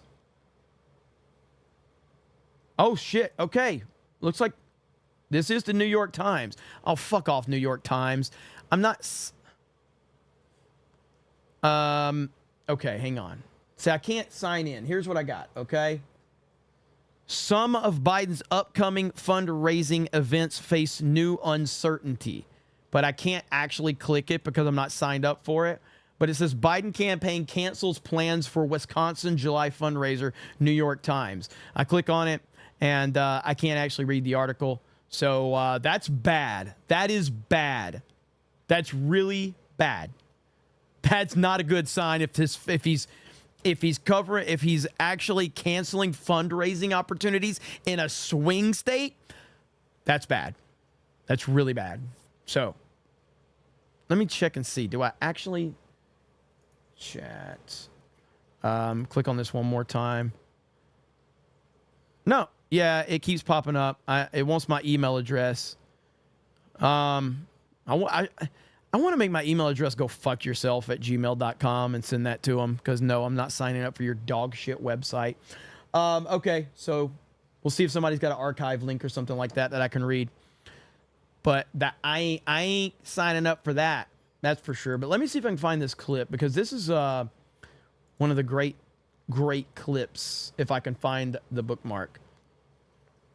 I'm going to have to scroll through a little bit here and find it.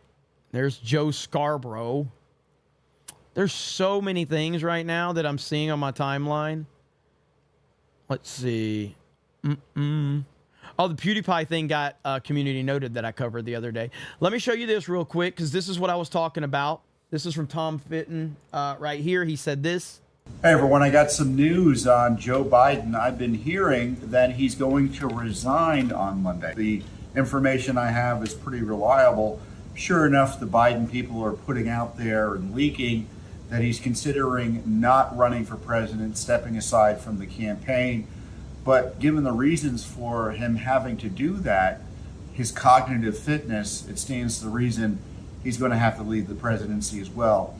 So we'll see what happens, but in the meantime, we should be asking tough questions of Vice President Harris and his cabinet about what they knew and when, about what everyone now knows is his remarkable cognitive challenges that it looks like to many Americans make him unfit to be president of the United States.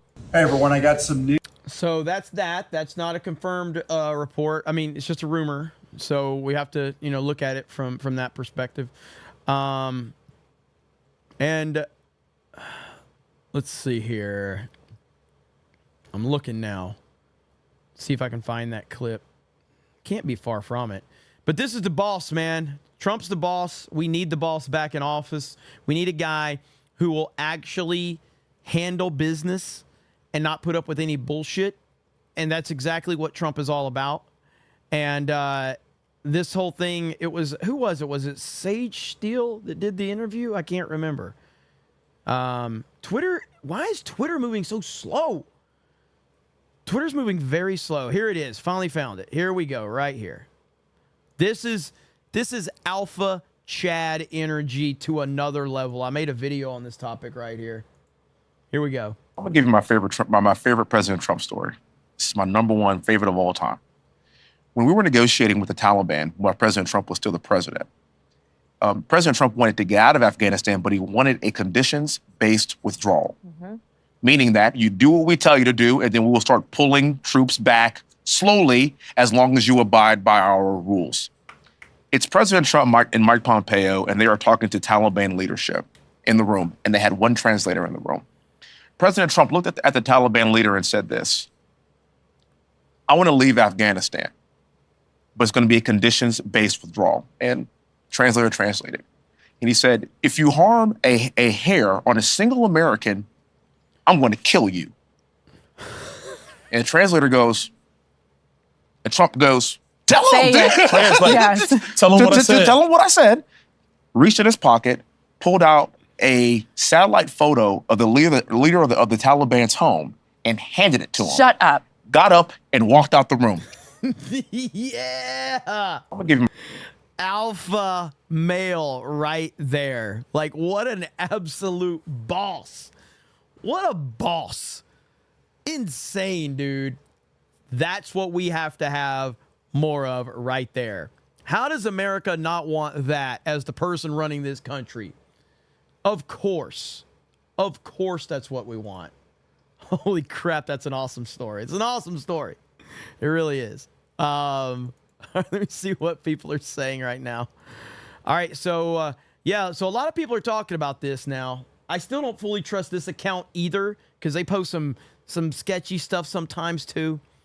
But breaking, Biden campaign just canceled a fundraiser scheduled for this month in Wisconsin.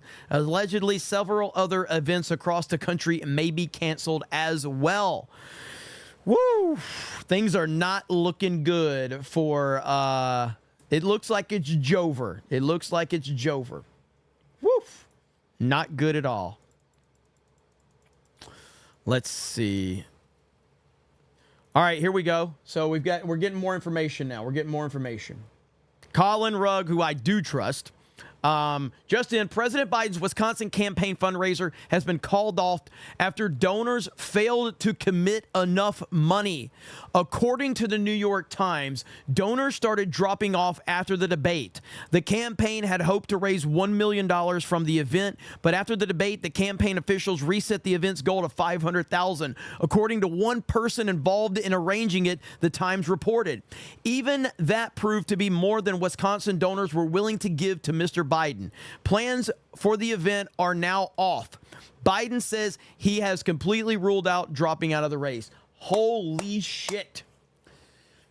This is crazy. I can't believe how crazy this is. Wow. Like, the thing I don't understand is this isn't something you easily recover from. And I don't mean like Biden, I mean the Democratic Party. This is not something that you easily recover from. This is going to have a very, very negative vibe throughout the entire Democratic Party, whoever they bring in. And that's the concern that they have to have. Like, this isn't going to be a Biden situation. This is going to be a Democratic Party situation. This is rough, man. This is rough. I'm here for it, too. I'm loving every single second of this shit. I'm loving every single second of it. Woo! Let me see here. I didn't ratio this person yet, but I'm going to show you guys, and maybe you can help me ratio this weirdo. Somebody tweeted out, I actually hate the term Disney Star Wars. It's just Star Wars. So I responded with this meme, and it said Disney Star Wars. I was assigned Palpatine at birth, but I identify as a Skywalker. It's got 1,000 likes on it right now. So hopefully we can ratio this clown who doesn't like Disney Star Wars being said. So that's the meme I responded with. I was assigned Palpatine at birth, but I identify as a Skywalker. Oh, fucking love memes, dude. Memes are the best. Let me see here. What is this? Lashing it. Did I miss this part? Hang on. Did I miss this part?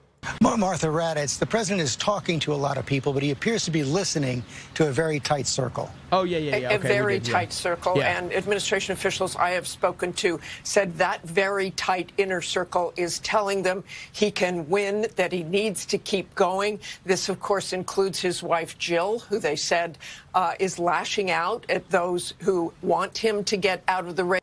Yeah. I remember that now. So I just feel like that's got, man, I feel like that's... I just feel like that's optics to keep the eye off of the person that's truly, pulling the strings. But maybe I'm wrong. Dave Chandler for 50 says, I say Biden stays. Odds, anyone? Man, I would give Biden staying in the race a 20% chance. I'd give it a 20% chance that Biden stays in the race. I don't think that it's happening. I don't think he's staying in the race. I think he's done. The level of scrutiny that the media is putting on him right now is so bad. I just can't see it, man. I can't see it. The media has decided that it's over, then they want him gone. And I just don't see how he stays in the race. I really don't.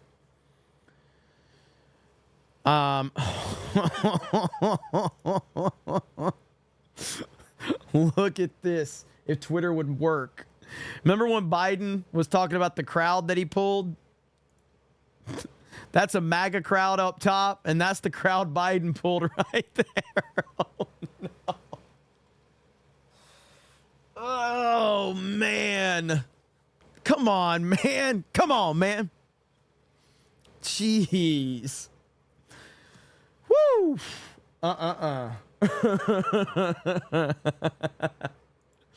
That's good stuff right there, man. That is damn good stuff. That was from ALX, by the way. Shout out to ALX.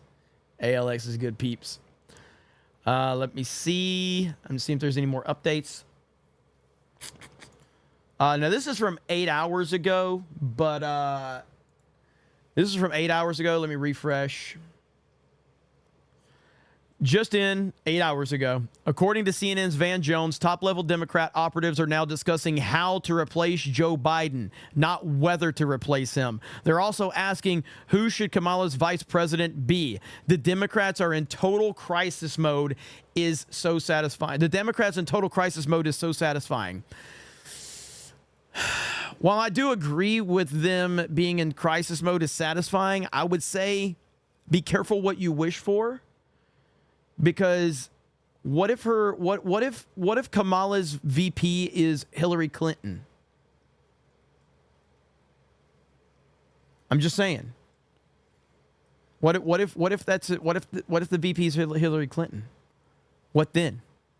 You know what I mean? That's a big problem. I personally think Van Jones is a clown, an absolute clown. But what is the plan? Because there's no way Kamala is the actual plan for them. There's just no freaking way, dude. There's none. Let's see here. That For You tab is wild, man. I see a lot of crazy shit. Is this Jill Biden? Hang on. Is this what you were wanting me to react to? Let's see. Trying to see. He puts a lot of music in his videos, so I have to be kind of careful. El Papi Trumpo. So I have to be careful with some of this. Let's see. I'll play this clip, even though if it has music in it, I'm going to have to stop. Here we go. And as the president said, I teach English. I teach at Nova. Have you heard of Northern Virginia Community College? Yeah. Okay, it's not far from here. So my first day is next Tuesday. So. Shut the fuck up! Hey!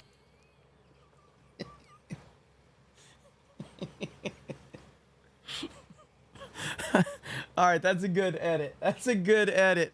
That's a good edit. That's a really good edit. One more time. I didn't know where that was going. I didn't know where. And, as the president said, I teach English. I teach at Nova. Have you heard of Northern Virginia Community College? Yeah. Okay, it's not far from here. So my first day is next Tuesday. So. Shut the fuck up! Hey! All right, that's really good. That was good. I didn't know where that one was going. I'm like, what is about to happen? Is there going to be music playing? What is going to happen? And well, we just saw it, so I was okay with that one. Yeah, the fact that like I can't even play like 5 seconds of music before the YouTube copyright system is going to get me hit is the dumbest thing ever. It really is the dumbest thing ever. But hey, it is what it is, right? That's the YouTube system. We can't change it. We got to deal with it. So there you go. It is what it is. But hey, I did see this. I think you guys know I'm a big fan of Christopher Nolan and the Dark Knight trilogy. But I bookmarked something earlier for research purposes. And I want to get my 90-something% male audience to give me a little feedback on this research picture that I bookmarked. So this is research purposes, and I just want you guys to, what do you guys think of this picture of Anne Hathaway as Catwoman? Do you have any thoughts on this picture? I think it's a good picture. I think there's really good lighting. I think there's good cinematography. I think it's a good picture, okay? I think that's a good picture, okay? I'm just saying. Maybe I'm wrong, okay? Maybe I'm wrong. It's just a good picture.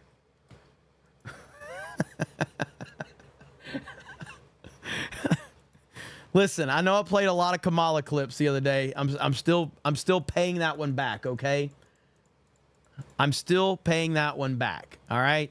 I do understand. Ooh, look at this. Look at this tweet. This was 1 minute ago. Hang on, let me refresh so I can move that over. There we go. Biden rally and a Trump rally. Holy crap. Yeah, Joe Biden says, do you know anybody that can pull the crowds that I pull? Yes. Yes, we do, actually, Joe. We do. Yeah, we're looking at it right there. Is Dan Vask in the chat? What up, Dan? Dan Vask in the house. So that's a bit of a difference right there, Joe. That's a bit of a difference. All right, there we go. All right. I'm going to catch up on some super chats really quick. I appreciate you guys being patient on that as well. Jim Daniels got that one. Terry says, Little George called Trump a convicted felon until Trump is sentenced. He is not technically a convicted felon. Defamation suit. I think Trump's going to get that overturned. I think he's going to get that overturned. Great Tang with a gifted membership. Thank you. Mountain Mutt says, the instant you believe it's essential that you stay in power, then you have become a tyrant. Agreed. Bobby Lachey says, Biden didn't Epstein himself. Philip Butler says, this is another coup in process. Deep state at work. Sean M says, who baked Brandon? Nullface says, Cheeto Joe, why is he orange? Dave Chandler says, he and his staffers see and hear all of the discontent. They're purposely ignoring all of it. They've succeeded for years. Why wouldn't they believe they can get away with it still? I agree. I hear you on that. Lucas Woodcock says, come on, man. That's like saying you before you get on this program and you take a test to see whether you're a cocaine or not. You're on cocaine or not. Joe Biden talking to a black man. The Exalted Patriarch says Hillary is making a play. Stephanopoulos is a Clinton agent. I've never trusted George Stephanopoulos.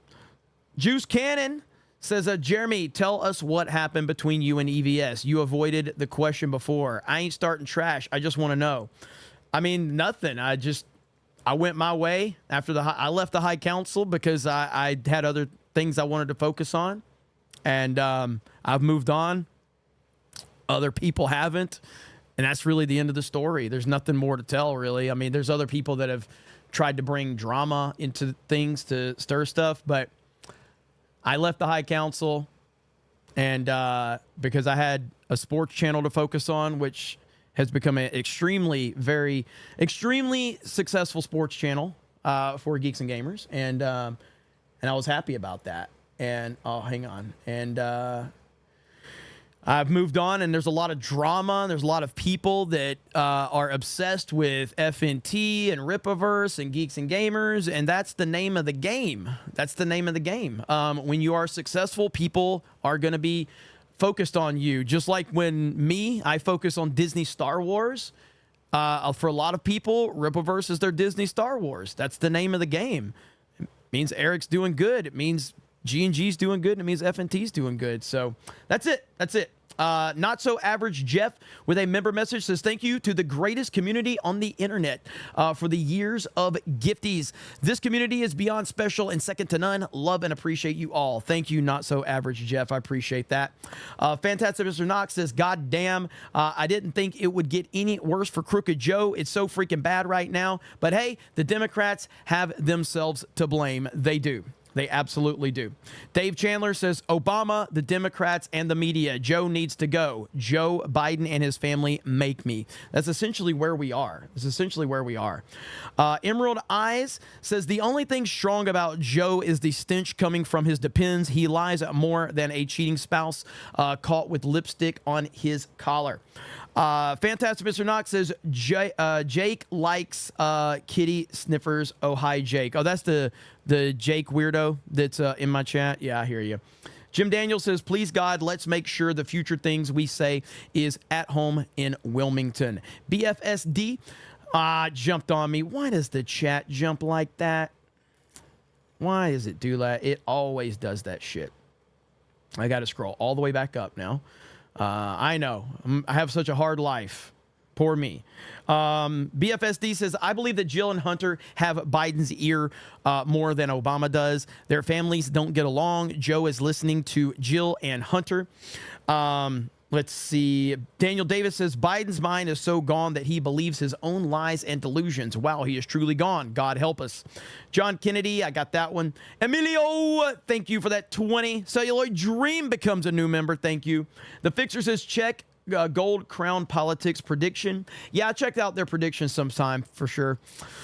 Jim Daniel says, if we don't go to the polls, if we don't encourage everyone we know to go to the polls, if we don't make an extenuous effort, their cheating will beat us. I agree. Rattle Shark says, if the Dems bring in KH, Trump should bring in Tulsi. Let's see. Heisman says, Jeremy, do you believe Trump will win the election year? Because I'm worried they cheat like third world countries. Also, I'm still holding out for Trump to win. Yes, I do believe Trump will win. And I think that we have to continue on the MAGA momentum to make it too big to rig, which is that's the focus right there. It's not about, oh, Trump's up by a couple of points. Everything's looking good. Man, let's put this up to 10 points. Let's crush it. Let's have an electoral college landslide. That's what we need. Okay. So yeah, I do believe he wins, but I want to stay focused on making sure that people don't get complacent. Dave Chandler with 10 gifted memberships. There's Jim Daniels, 50 gifted memberships. Josh 316. What's up, Josh? How you doing, man? Life on Marshmallow says, the canceled fundraising thing is a real New York Times article. We did confirm that. Thank you. Saltine76 says Jake is upset that his wife's boyfriend is voting for Trump. Juice Cannon with the gift of membership. Thank you. Alan Tanassi says, I heard Joe Biden's dementia is so bad that he once walked into a women's restroom. They said it was a mistake, but is no such thing as no genders. Thank you, Alan Tanassi. Eric K says the guy caught on cam said Obama was in charge. Alan Tanassi says, I think he was there to sniff hair, but I can't confirm this story. That is just what I heard. Scanned in. Frosty says, can you imagine the shit show behind the scenes? It's got to be bad, man. It's got to be real bad. Tim Peace says, I know you would do well interviewing Trump, but what would you do or say with an interview with Biden? It's hard to say because there's no way, first of all, there's no way I would ever interview Biden. I would never get the opportunity. So, but you have to understand that that's a very controlled environment. You have to go through a lot of screenings. You have to go through a lot of security, all that shit, probably, considering I'm a nobody. But I would ask him about the cocaine found in the White House. That's the number one thing I want him to answer. I want to know how he would answer that question. What do you say about the cocaine that was found in the White House? Do you not think that's a disgrace to the White House? Are you not ashamed that cocaine was found in your White House? What do you say to that? That would be the question I would ask him. But there's no way I would. I just want to know how he would respond to that. And I think he needs to be pressed on it. Like, no, don't dance around it. You just said we're going to bring decency back to the White House. You brought cocaine to the White House. That's what you brought. Like, you can't really argue that. Like, if you want to ask him about having the gender binary freaks on the White House lawn, he can chalk that up to diversity and representation bullshit. How do you explain cocaine found in the White House? You can't. There's no spin on that one, and no one's asked him about it, to my knowledge. Let's see. White House gets hundreds of visitors a day. If that's his answer, then I'll say, so you have no security in the White House? Are you fucking kidding me? You telling me there's better security at a fucking Comic-Con than there is the White House? Magoo says, I DM'd you a good meme on the interview. I'll check it out. Claghouse says, politicians believe their own lies. Media and followers too. Leftism is a mental disease. That's why we love Trump. He tells the brutal truth. Christopher R. says, Jeremy is still gay. Let's see. Dave Chandler says, Biden, as damaged as he is in the Oval Office, oh yeah, you said this one earlier, or I read it earlier. No one with his character just gives up that kind of power. We're watching a genuine power struggle between the Bidens and the Obamas in real time. It's sick. Dominion Zephon member message, thank you. Samuel for $9.99 says, House of Cards and Game of Thrones, while fiction only scratched the surface of what world politics is revealing is only capable of. That's true. Yeah, House of Cards has a lot of that political maneuvering and shaking as well.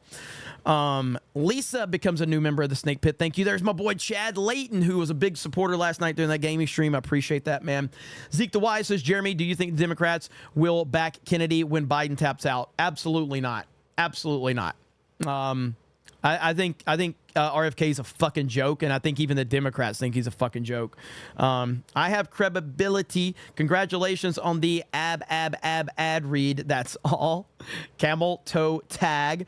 Shout out from P. Cola. Biden is Barry's puppet. Remember when Obama called his wife Mike? Yes.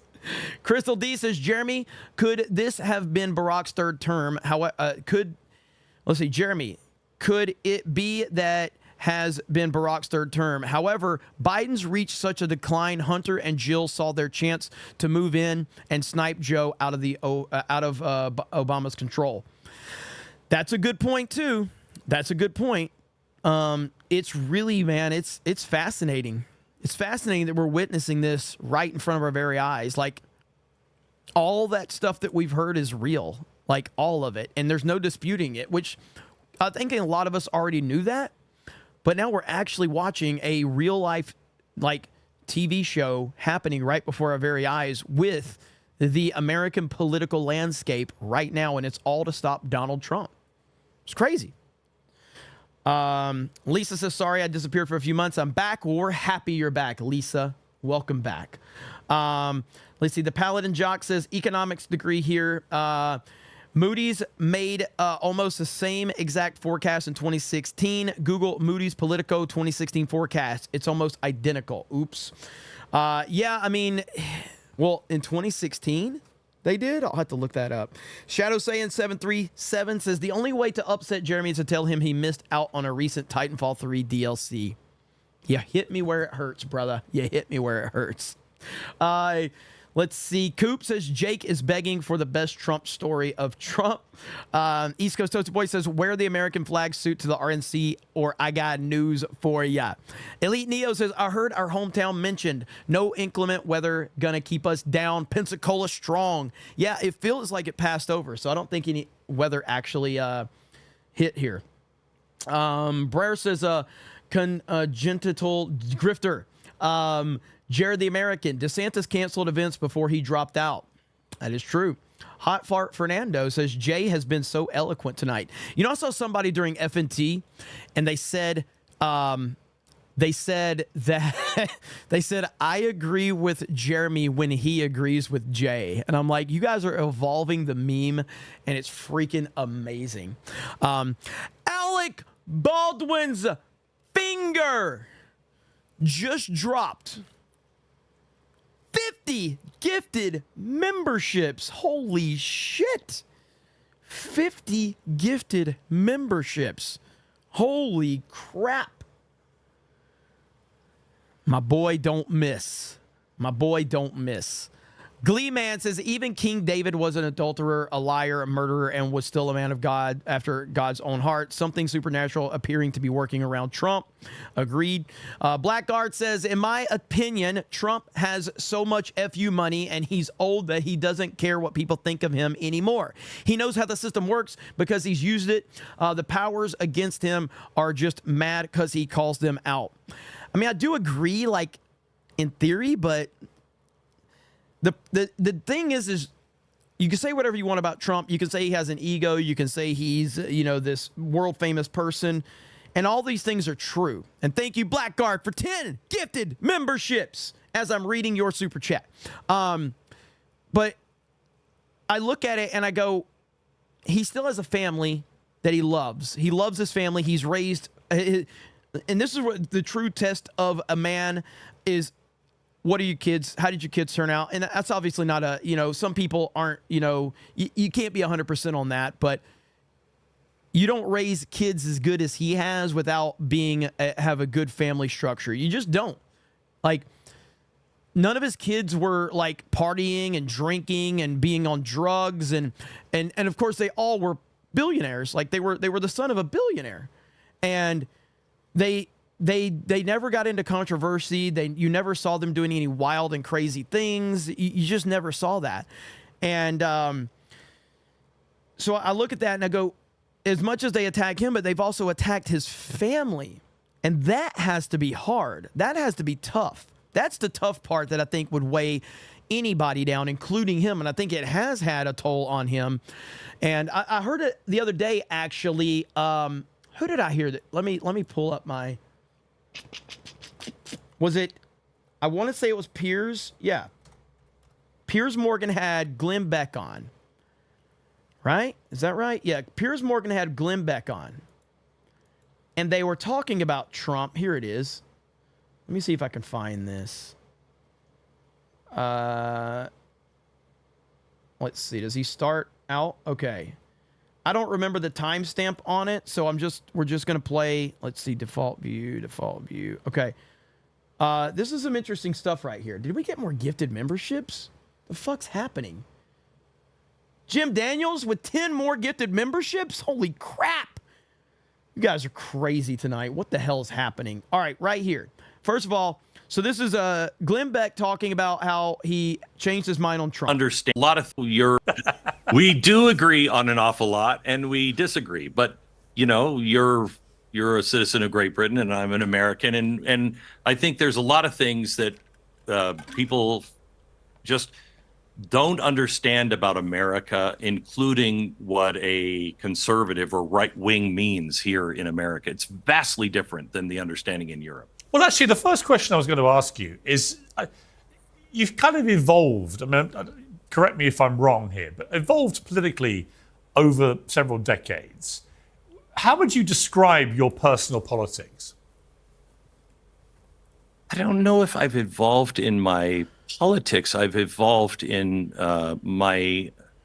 I've lost some of my youthful hubris, if you will. But the question is, how would I describe myself? Yeah. And my politics? A constitutional conservative that believes in the Bill of Rights, the right to free speech, the right for every individual to make it on their own. So I'm a very small government. That's a good position. Closer to what a founder of America was, believed in, where each person is responsible and also gets the success as well. And beyond that, the government really doesn't have any role, just to play the referee on the field, and then it's up for institutions like our churches or our social clubs or whatever to take care of everything else. And in terms of the identity of the Republican Party, which remains the big flag waver for the conservative movement in America, I mean, that's where I think you've been very interesting, because I remember in 2016, you didn't vote Trump. You didn't want to vote Trump. But you have, would it be fair to say you've evolved when it comes to Trump? And how much of that is down to him, and how much is that down to other matters? Very little to do with him. Donald Trump is a guy who I thought, he was unproven. He was a New York liberal, big businessman. And when he got into office, I said to the audience, I got to tell you, there's no way this man does half of the things he's saying, because I think that he is big business. He'll get into bed with the parties and everything else. And about a year and a half into it, I went on the air and I said, I have to apologize. I told you that I didn't think I was wrong, but if I was wrong, I'd be the first to admit it.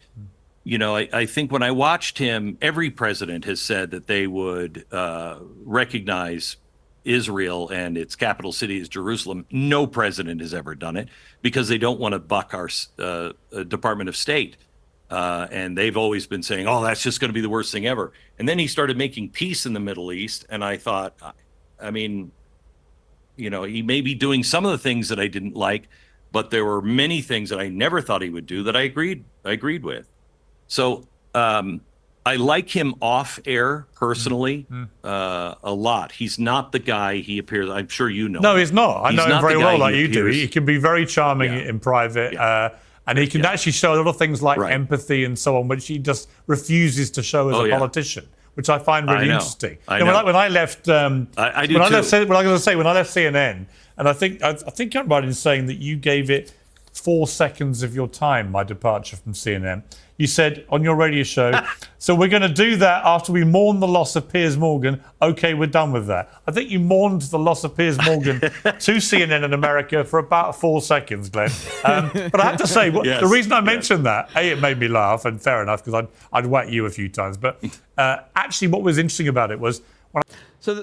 and we can play the rest of this part if you guys want to hear it, but the reason I wanted to play that was that I've heard from people that have met with Trump privately that he is 100%. That's the same thing they say. Like, the dude will charm you out of the room. It's incredible, like how much he will actually talk to you about personal things. With you, like he'll ask you about your personal life. He wants to know specific things, and he remembers them the next time he sees you. So I say all that to say that he's a human being. And so even if the attacks on him don't bother him personally, they have to bother him on the going after his family and his friends suffering. You know what I mean? Like, that's where I look at it and I go, how does he deal with it? How does he continue to deal with this? And that's what is so unbelievable to me about When I came back to the UK in 2014, I can count on one hand the number of high-profile Americans who bothered to really contact me in the months afterwards. But Trump did repeatedly. Either he sent me messages with the sort of normal thing where he'd seen something, he'd print it out, he'd scrawl on it in his Sharpie, a good luck message, whatever it may be, or he'd seen something. Or he actually physically just picked the phone up and rang me to ask how I was. Yeah. And so I've seen firsthand when I was of no use to him whatsoever. And he tried to get me a new job, and he really went out of his way, actually. I've seen that side to him. Why do you think he's so reluctant to show that side of him as a politician? So the best story I know about Donald Trump is... I don't think he's reluctant to show that side of him as a politician. I think he's reluctant to show that side of him as a public figure at all. He's always had this brash, tough kind of persona as a celebrity, as everything. That's what we've always known as him. So I don't think that has anything to do with him being a politician.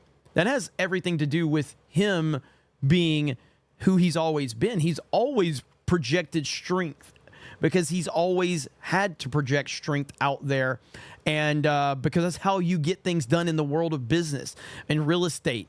And obviously it's how you get things done as a politician if you want to be taken seriously. And very few people know this. When he built the Trump Tower in New York, as you know, and probably the same in London, you don't just buy the land, you have to buy up. You have to buy the airspace. Right. And I think it was Cartier or I think it was Tiffany's owned the airspace where he was going to build Trump Tower. So before he went to the meeting with Tiffany's, he said to his architect, I want you to draw up a plan of the most beautiful hotel you've ever seen, and then the most ugly hotel building you'd ever can come up with. And he had both of them. And he walked in and he said, look, here's the thing. I got to build this. It's going to be beautiful. It's going to be a masterpiece. And if you don't sell me the airspace, I'm going to build this. And he said, don't think I won't do it. And they said, we're never going to sell you the airspace. So he went home, went back to his office. By the time he got back to his office, they had called and said, okay, we'll sell you the airspace. He doesn't show weakness. Yes. He's a guy who, I've always wanted a president that kind of, for our enemies, not our allies not our citizens, but kind of has a twitchy eye where you're like, that guy just might do it. He just might do it. But you have confidence that he won't do it.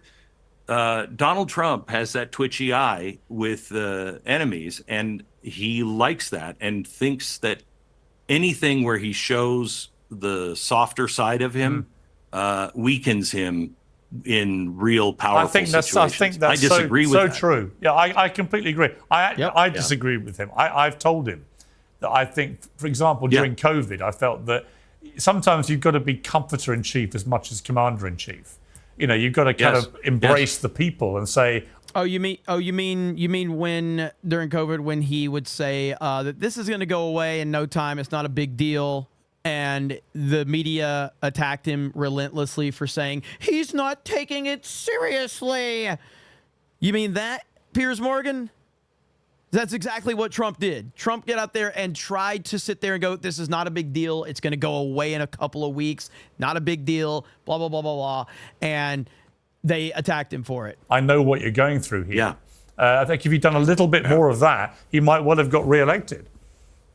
That's bullshit. Yeah. He's an interesting guy. He called me after I said, I was wrong. He called me up like nothing happened. And he said, Glenn, I just want to thank you for your comment. And I said, well, I don't know if you know, but when you were running, and he cut me off, he's like, oh no, I'm very aware. And I said, no, not that. I said that I would be the first to admit if I was wrong, and I was wrong. And he said he appreciated that. And he said, so tell me what you're thinking about stuff. And we talked, and I said, I have to tell you, I disagree with your trade policy. I think that's, and we talked about it for probably 15 minutes, and he kept coming around, and then I would, something. And eventually he said something I've never heard a politician say. I just got to be honest with you. I'm going to do it. I'm just going to do it. And I know you don't like that, but that's the way it is. Yeah. Yeah. And usually a politician, especially when they're trying to repair a road, would say, I'm going to take that under consideration. He didn't. What's fascinating, and the reason why it was interesting to talk to you about him before we get to where we are today, but a year ago, this guy was dead and buried. Year and a bit. Like early part of last year, it was all over. Ron DeSantis was the new wonder boy of the Republican Party. Trump was nowhere in the poll.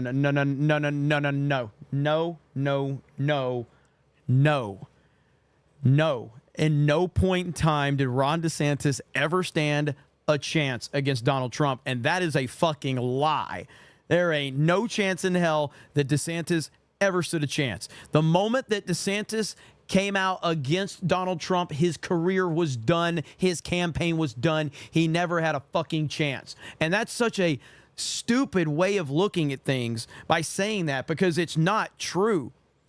You are not going to challenge Trump and have any relevancy in the Republican Party. You're just not. Holy shit. What are you talking about, Piers? Polls. And then, Donovan, thank you. The left began to weaponize the judicial system against him. Yes. Which looks now like one of the great acts of political self-harm anyone has ever committed. I mean, do you chart Trump's resurgence down to that decision that they took? Part of it, yes. There's two things going on with that. The first part is that Trump is the only person that a lot of Americans who feel disenfranchised from the whole system and are sick of politics. There's a lot of people that look at him and go, you know, he's a billionaire. He could go off. He doesn't need any of this. And look at what they've done to his family. Look what they've done to his business. They're trying to put him in jail. And he is the first one that speaks directly to the people. You know, after the election in 2020, I spoke to him, and in a just a real quiet moment before an interview, I came up to him and I said, "How you holding up? How you doing?" And he said, "I can't get past it." He said, "We had it. We were on the right course." And he said, and then the election happened. And now they're reversing all of it. And there's going to be so much pain in the country. They're just destroying the economy and jobs and everything. And he said, I don't know if I can live with myself. I promised people that I would do it and I would take care of them. And they voted for me and they went out and they worked hard. And in the end, I didn't win. And it showed to me that he actually cares. He doesn't care about the press. He doesn't care about the elites. He really does care about the individual. So like his policies or not, that is connecting with a lot of people. Yeah, so you have that. But then you also have the arrogance of the progressive. Is Jake is still here. Jake says this channel promotes evil. Jake, I have a question. It's a genuine question for you, buddy. Okay? Genuine question. You don't have to answer if you want because it's a little personal. Okay? But Jake, if your mom and dad get a divorce, are they still brother and sister? I'm curious how that works. I mean, I'm from Alabama. I've seen some weird stuff. So it's, but if your mom and dad get a divorce, are they still brother and sister? I just answer that one for us real quick. Left that, they don't take human nature into consideration. They just think the big state or the experts know what's best and they're going to force their way. And that doesn't work. It always causes more problems. And that's what's happening today with Biden. The New York Times has. All right, so they're moving on right there. So I just wanted to show you guys that part where they talked about Trump. I thought it was pretty good to hear that perspective on it. So, all right, let's see. Buster Nut Smash says, I'm thinking of donating $25 to Biden just so they can give it back to me when he backs out. Jupiter Knight says, remember, Jeremy, I called it cackles and shillery. It's scary, man, but you might be right. It's Kind of Magic says, Joe Rally, it looks like a convention for old folks. You fuck that bitch. Oh, man, it went away. Where'd it go? Biden is dead, I hear. Not yet. Magnum Norse, I saw you dropped $100 on FNT and had you were saying something. I can't remember what you said about me, but I appreciate it, Magnum Norris. Read the Declaration of Independence to yourself every July 4th. Jason Yankovic for a member or becomes a new member. Thank you, Jacoby. Number one question: loves or pampers? Loves or Pampers? Hell, I don't know, man. It's been so long since I had to make that decision. So maybe, well, for Joe Biden, depends. It depends for Joe Biden. Coop says Dan Vask says needs to keep his mod by doing, or let's see. Dan Vask needs to keep his mod by doing a hold on remake with the Trump video you can play. Also, Jake is asking for the leaked Trump video saying Biden is done. Trump 2024. I mean, Jake can look it up if Jake can take his hands off his little penis long enough. There's ABS with 50 gifted memberships. Lord Pothos says, never forget, the mayor in Jaws is still the mayor in Jaws 2. It's important to vote for your local elections. Donovan Fletcher says, Trump 2024. Let's go, Jeremy. Sorry, you're such a fig. Thank you. Skywalker DFS says, I love you, Jeremy, in a gay way. What? Taking over for Karate, Disney is taking over for Karate Kid franchise. Daniel would be black. Johnny would be transitioning. Mr. Miyagi would still be alive and 30 years old. Jim Daniels says that was some bullshit, talking about what Pierce said. Soldier On says, you know as well as I do, as long as the Fed money and the BlackRock money fund Hollywood, it ain't changing. It's true. Sir Ruin of House Roundhead says, I'm looking forward to the next Joe Biden interview where he calls Trump a genital liar. Fantastic Mr. Knox says, Jake wants to be sniffed by Joe. Jeremy's Jackoff hand says, extending a sweaty handshake to peace of peace to Jake. Spirian for the 199. Thank you, Spirian. Appreciate that. And I don't know where my Rumble page just went. Just disappeared on me. There we go. Let's see. Rumble has got to do a better job of letting me keep up with the super chats. Vault 95 says, when FNT Rumble ends, you should invite Gary, aka Werewolf Legacy, to play Fortnite so he can crush Beardo. Mod Eric says, we all remember 2.7 million Dominion votes changing also with a Keystone State. Let's see. Vault 95 says, after hearing those answers, I agree with Jeremy. His campaign and cabinet have been lying and hiding information from him. Wesley says, how many takes do you think it took Joe to get through that interview? Yeah, they needed more. They needed more. Faux show. Johnny Wizkid says, went to see fireworks and couldn't find burgers or hot dogs, so I went to Freddy's and it was closed, so I settled for Five Guys, and I'm mad that I spent $20 for those two when I could have done Dairy Queen for $8. Freddy's is good. Freddy's is a good hamburger place. Wesley says, medical emergency equals crapped his pants. Let's see here. I'm looking. Yeah, I wish there was just like a tab that kept up with the super chats on Rumble. True, Mr. Gentleman. No, Jeremy, you're missing it. Kamala is the perfect replacement. They want a puppet, not a strong-willed leader who can resist them. That's true. Mod Eric says, play the unedited clip of the Biden interview I sent. I'll have to look and see it in the chat. Bronsonite says, brother, let's see. Decency in the White House. Bill and Hillary famously smoked or supposedly had a crack pipe decorations in the Christmas tree one year. I mean, I would believe it. Freaking Clintons, man.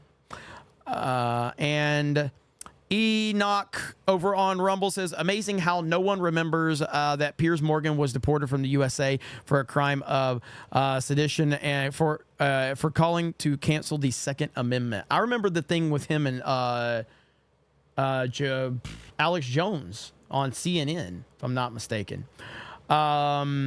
Key Weston says, I just heard from one of my sources that Joe Biden had a medical episode on Air Force One less than an hour ago. That has been debunked. So that is not true at all. Fantastic Mr. Knox says, Jake thinks Joe showering with kids is normal. Brodomus Prime says, play Broforce. It's a really great game. I have played Broforce before. It is good. Jeremy's Jackoff fan says, did Mr. Beast give Dan Vask a house? Yes, he did. Man, look at these clean numbers tonight on the back end. I'm showing the sexy back end. We got clean numbers tonight, okay? I'm showing it right now. Look at these clean numbers on that sexy back end. Look at that. Look at those clean numbers. That's insane. 1,000 in chat revenue and 200 new members and 2,000 likes. That is clean. Holy hell. Jeremy's Jackoff Hand says Trump is polling really well right now. Meanwhile, Big Mike is polling Obama really well right now. Oh, man. That is crazy. Thank you guys so much for the insane support. I never understand what I did to deserve this. And I still don't. I have no idea what I did to deserve this. I don't know. But I appreciate it. Cerberus with the gifted membership just to take us over that clean 200. It would have been nice to be at 199, but we were at the 200. So we almost missed. We almost got the 199. But yes, been a great stream. I do appreciate it. I am thinking about streaming tomorrow. I certainly will be streaming on my gaming channel, D-Day Cobra 199. I'll be streaming that tomorrow night. I don't know what time, but I'm thinking about doing a regular stream tomorrow too for CobraCast, like an emergency CobraCast, because I'm sure there's going to be a lot more to talk about. I think we're going to hear stuff tomorrow and Sunday. I think so. I think we're going to hear more stuff tomorrow and Sunday. If there is information out there, I will go live both days and do emergency CobraCast on both days. I'm willing to go 7 days a week at this point if I can, if I have to. Bane Zero says Joe's medical emergency is that he couldn't get Grey's Anatomy on Air Force One. So yeah, look for me to be live tomorrow at some point. I have videos to make for Geeks and Gamers, so I'm going to get on that tonight. If you have not subscribed to Geeks and Gamers, we are now, we are 104 subscribers from hitting 390,000 over there, and then the road to 400,000 begins. So I'm excited about that. So we got to make that push. I need to get a couple of videos out for Geeks and Gamers tonight. So expect multiple videos on the Geeks and Gamers channel late into the night. You will see those uploaded, and probably in the next couple of hours they will both be uploaded. So thank you guys so much. Really do appreciate all of you. Again, as you know, we can't do the Sabaton outro here on YouTube, but we've had a huge crowd on Rumble tonight. So we can do the Sabaton outro on Rumble and on Kick, and so and on Twitter, of course. So we end on YouTube, all right? And then we will play the outro on Rumble and on Kick. And I appreciate all of you so much. Thank you for supporting me. And I'll never be able to thank you all enough for what you do. But thanks. And we're going to keep moving forward with CobraCast and keep moving forward with Geeks and Gamers. And you guys have a great night. And I'm going to ending soon. I'm going to ending screen, end on YouTube. Then we roll the outro over on Rumble. Have a great night. We'll talk to all of you later. Trump 2024. We're out.